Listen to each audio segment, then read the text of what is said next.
ಚಂದ್ರಪ್ರಭು ಅವರೇ, ತಮಗೆ ಕಾರ್ಯಕ್ರಮಕ್ಕೆ ಸ್ವಾಗತ. ನಮಸ್ತೆ, ಚೆನ್ನಾಗಿದ್ದೀರಾ? ನಾನ್ ಚೆನ್ನಾಗಿದ್ದೀನಿ ಸರ್. ನೀವ್ ಹೇಳ್ಬೇಕು, ನೀವ್ ಹೇಗಿದ್ದೀರಾ? ಈಗ ನಾನು ಚೆನ್ನಾಗಿದ್ದೀನಿ. ದೊಡ್ಡ ಮನೆ ಹೋದಾದ್ಮೇಲೆ ಅದೊಂದು ಹೆಸರು ಬಂದ್ಬಿಡುತ್ತೆ, ಟ್ಯಾಗ್ ಲೈನ್.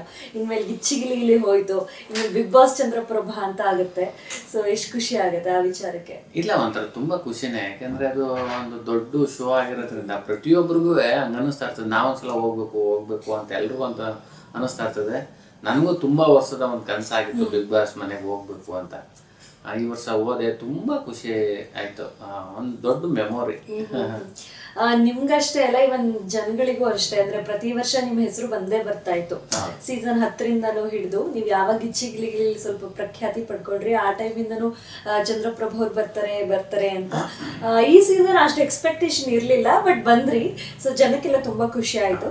ಸೊ ಅದ್ರ ಜೊತೆಗೆ ಕಾಂಪಿಟೇಟರ್ ಆಗಿ ಗಿಲ್ಲಿ ಕೂಡ ಬಂದ್ರು. ಅಂದ್ರೆ ಪ್ರತಿ ಸೀಸನ್ ಅಲ್ಲಿ ಯಾರೋ ಒಬ್ರು ಕಾಮಿಡಿಯನ್ ಇರ್ತಿದ್ರು, ಅಥವಾ ಯಾರೋ ಒಬ್ರು ಸಿಂಗರ್ ಮಾತ್ರ ಇರ್ತಿದ್ರು. ಬಟ್ ಈ ಟೈಮಲ್ಲಿ ಇಬ್ರು ಕಾಮಿಡಿಯನ್ಸ್ ಹೋದಾಗ ನಿಮ್ಮಿಬ್ರು ಜಿದ್ದಾಜಿದ್ದಿ ಬೀಳುತ್ತೆ ಅಂತ ನಾವೆಲ್ಲ ಎಕ್ಸ್ಪೆಕ್ಟ್ ಮಾಡ್ತಾ ಇದ್ವಿ. ಸೊ ನೀವು ಮನೆಯೊಳಗೆ ಹೋಗ್ದ ಕೂಡಲೇ ಗಿಲ್ಲಿ ಅವ್ರನ್ನ ನೋಡಿದ ತಕ್ಷಣ ನಿಮ್ಗೆ ಏನ್ ಅನ್ನಿಸ್ತು? ಅಂದ್ರೆ ಕಾಂಪಿಟೇಟರ್ ಅನ್ನಿಸ್ತಾ, ಅಥವಾ ಒಬ್ಬ ಗೆಳೆಯ ಅಂತ ಅನ್ನಿಸ್ತಾ, ಕಂಫರ್ಟ್ ಝೋನ್ ಅಂತ ಫೀಲ್ ಆಯ್ತಾ, ಹೇಗೆ ಅನ್ನಿಸ್ತು ಅಂತ? ಏನೂ ಇಲ್ಲ, ಯಾಕಂದ್ರೆ ಅಲ್ಲಿ ಹೋಗಿ ಬರೀ ಗಿಲ್ಲಿ ಒಬ್ಬನೇ ಕಾಂಪಿಟೇಟರ್ ಅಲ್ಲ. ಯಾಕಂದ್ರೆ ಅಲ್ಲಿರುವಂತ 18 ಜನನು ಅವ್ರವ್ರ ವಿಭಾಗದಲ್ಲಿ ತುಂಬಾ ಹೆಸರು ಮಾಡಿರೋದ್ರಿಂದ ಪ್ರತಿಯೊಬ್ರು ನಮ್ಗೆ ಕಾಂಪಿಟೇಟರ್. ಯಾಕಂದ್ರೆ ತುಂಬಾ ಬರೀ ಯಾರೋ ಒಬ್ಬರ ಮೇಲೆ ಫೈಟ್ ಮಾಡುವಂತ ಅವಶ್ಯಕತೆ ಇರೋದಿಲ್ಲ. ಅಷ್ಟು ಜನ ಮೇಲೂ ನಾವು ಫೈಟ್ ಮಾಡ್ಲೇಬೇಕು, ಗೆಲ್ಬೇಕು ಅಂತ ಅಂದಾಗ ಹೊರಗಡೆ ಎಷ್ಟೇ ಪರಿಚಯ ಇದ್ರು ಅಲ್ಲಿ ಹೋದಾಗ ನಾವೆಲ್ಲ ಸ್ಪರ್ಧಿಗಳು. ಅದರಿಂದ ಎಲ್ರ ಮೇಲೂ ನಾವು ಫೈಟ್ ಮಾಡುವಂತ ಒಂದು ಅವಶ್ಯಕತೆ ಅನಿವಾರ್ಯ ಇತ್ತು. ಅಲ್ಲ, ಬಟ್ ಒಳಗ್ ಹೋಗಿದ್ ಕೂಡ್ಲೆ ಗಿಲ್ಲಿ ಅವ್ರನ್ನ ನೋಡಿದಾಗ ನಿಮ್ಗೆ ಏನ್ ಅನ್ನಿಸ್ತು? ನಾನು ಖುಷಿ ಆಯ್ತು. ಗೊತ್ತಿತ್ತಾ ಮುಂಚೆ? ಇಲ್ಲ, ನಮ್ಗೆ ಗೊತ್ತಿರ್ಲಿಲ್ಲ ನಿಜವಾಗ್ಲು. ಯಾಕಂದ್ರೆ ಒಳಗಡೆ ಯಾರು ಹೋಗ್ತಾರೆ, ಯಾರು ಇರ್ತಾರೆ ಅನ್ನೋದು ಗೊತ್ತಾಗತ್ತಿಲ್ಲ. ಹಂಗಾದ್ರೆ ತುಂಬಾ ಜನ ಪರಿಚಯ ಆತರ ಇದ್ರು.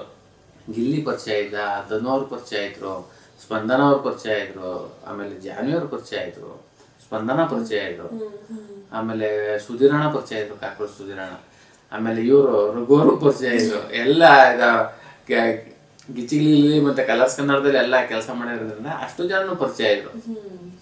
ಸೊ ಹಾಗಾಗಿ ಗಿಲ್ಲಿ ಒಬ್ರೆ ಕಾಂಪಿಟೇಟರ್ ಅಂತ ಅನ್ಸೋದಿಲ್ಲ. ಯಾಕಂದ್ರೆ ಅಲ್ಲಿರೋ ಅಷ್ಟು ಜನ ಕಾಂಪಿಟೇಟರ್, ಎಲ್ಲರೂ ಫೈಟರ್. ಬಟ್ ಆಚೆ ಜನಕ್ಕೆ ಏನಂತ ಅನ್ನಿಸ್ತು ಅಂತಂದ್ರೆ, ಓಕೆ ಈಗ ಇಬ್ರು ಕಾಮಿಡಿಯನ್ಸ್ ಹೋಗಿದ್ದಾರೆ, ಇವರಿಬ್ರು ಮಧ್ಯೆ ಕಾಂಪಿಟೇಷನ್ ಬೀಳಬಹುದು ಅನ್ನೋ ತರ ಎಲ್ಲ ಇತ್ತು. ಬಟ್ ನಿಮಗ್ ನೀವೇ ಕಂಫರ್ಟ್ ಝೋನ್ ಮಾಡ್ಕೊಂಡ್ಬಿಟ್ರಿ ಅಲ್ಲಿ. ಸೊ ಗಿಲ್ಲಿ ಅವ್ರಿಗೆ ಆತ್ಮೀಯ ಗಿಳಿ ಅಂತಂದ್ರೆ ನೀವಾಗಿದ್ರಿ. ನಿಮ್ಮನ್ನು ಕೂಡ ಅಷ್ಟೇ ತುಂಬಾ ನಿಕ್ ನೇಮ್ಸ್ ಎಲ್ಲ ಹಿಡಿದು ಅವರು ತುಂಬಾ ಒಂಥರ ಆತ್ಮೀಯವಾಗಿ ನೋಡ್ಕೊಳ್ತಾ ಇದ್ರು ನಿಮ್ಮನ್ನು. ಬಟ್ ಎಲ್ಲೂ ಕಾಂಪಿಟೇಟರ್ ಅಂತ ಅನ್ನಿಸ್ಲಿಲ್ಲ, ಬದಲಾಗಿ ಅಣ್ಣ ತಮ್ಮ ಅನ್ನೋ ಫೀಲ್ ವೈಬ್ಸ್ ನೀವು ಇಬ್ರು ಕೊಟ್ಟಿದ್ದು. ಸೊ ನಮ್ಗೆ ಇಲ್ಲಿ ಜಿದ್ದಿ ಬೀಳ್ಬೋದು, ಯಾಕಂದ್ರೆ ಇಬ್ರು ಹಾಸ್ಯಗಾರರು, ನಾನಂದ್ರೆ ನೀನು ಅನ್ನೋ ತರ ಇರುತ್ತೇನೋ ಅಂತ ನಾವು ಭಾವಿಸಿದ್ವಿ.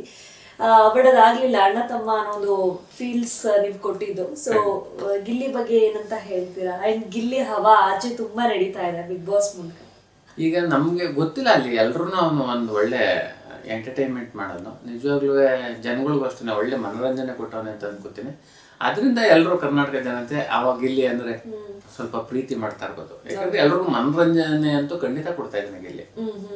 ನಿಮ್ಗೆ ಯಾವತ್ತೂ ಅನ್ನಿಸ್ಲಿಲ್ವಾ ಗಿಲ್ಲಿ ಮುಂದೆ ಸ್ವಲ್ಪ ಎಲ್ಲೋ ಒಂದ್ ಕಡೆ ಕೆಳಗ್ ಹೋಗ್ತಾ ಇದೀನಿ, ಕುಗ್ತಾ ಇದ್ರೆ ಹಾಸ್ಯ ಅಂತ ಬಂದಾಗ ನಿಮ್ಮಿಬ್ರದ್ದು ನೀವೇ ಹೇಳ್ತಾ ಇರ್ತೀರಾ, ನಿಮ್ಮ ಸ್ಟ್ರೆಂತೆ ಹಾಸ್ಯ, ಅಥವಾ ಒಂದೊಂದು ಕ್ಯಾಟಗರಿನಲ್ಲಿ ಈ ಇದಕ್ ಫೇಮಸ್ ಆಗಿರೋದಕ್ಕೆ ಒಳಗ್ ಬಂದಿರೋದು, ಈ ಒಂದು ಸಾಧನೆ ಮಾಡಿರೋದಕ್ಕೆ ಒಳಗ್ ಬಂದಿರೋದು ಅಂತ. ಸೊ ನಿಮ್ಮನ್ನ ನಾವು ನೋಡಿರೋದು ಒಂದು ಕಾಮಿಡಿಯನ್ ಆಗಿ ಅಥವಾ ಒಂದು ಹಾಸ್ಯಗಾರನಾಗಿ. ಸೊ ಇದನ್ನು ಕೂಡ ನಾವು ಒಳಗೆ ಎಕ್ಸ್ಪೆಕ್ಟ್ ಮಾಡಿದ್ವಿ ನಿಮ್ ಕಡೆಯಿಂದ. ಅದು ಗಿಲ್ಲಿ ಕಡೆಯಿಂದ ತುಂಬಾ ಎಲ್ಲೋ ಮಿತಿ ಮೀರಿ ಬರ್ತಾ ಇದೆ ಹಾಸ್ಯ ಅನ್ನೋದು. ನಿಮ್ ಕಡೆ ಸ್ವಲ್ಪ ಕೆಳಗಾಗೋಯ್ತು, ಅಥವಾ ನೀವು ಕುಗ್ಬಿಟ್ರ ಅನ್ನೋ ತರ?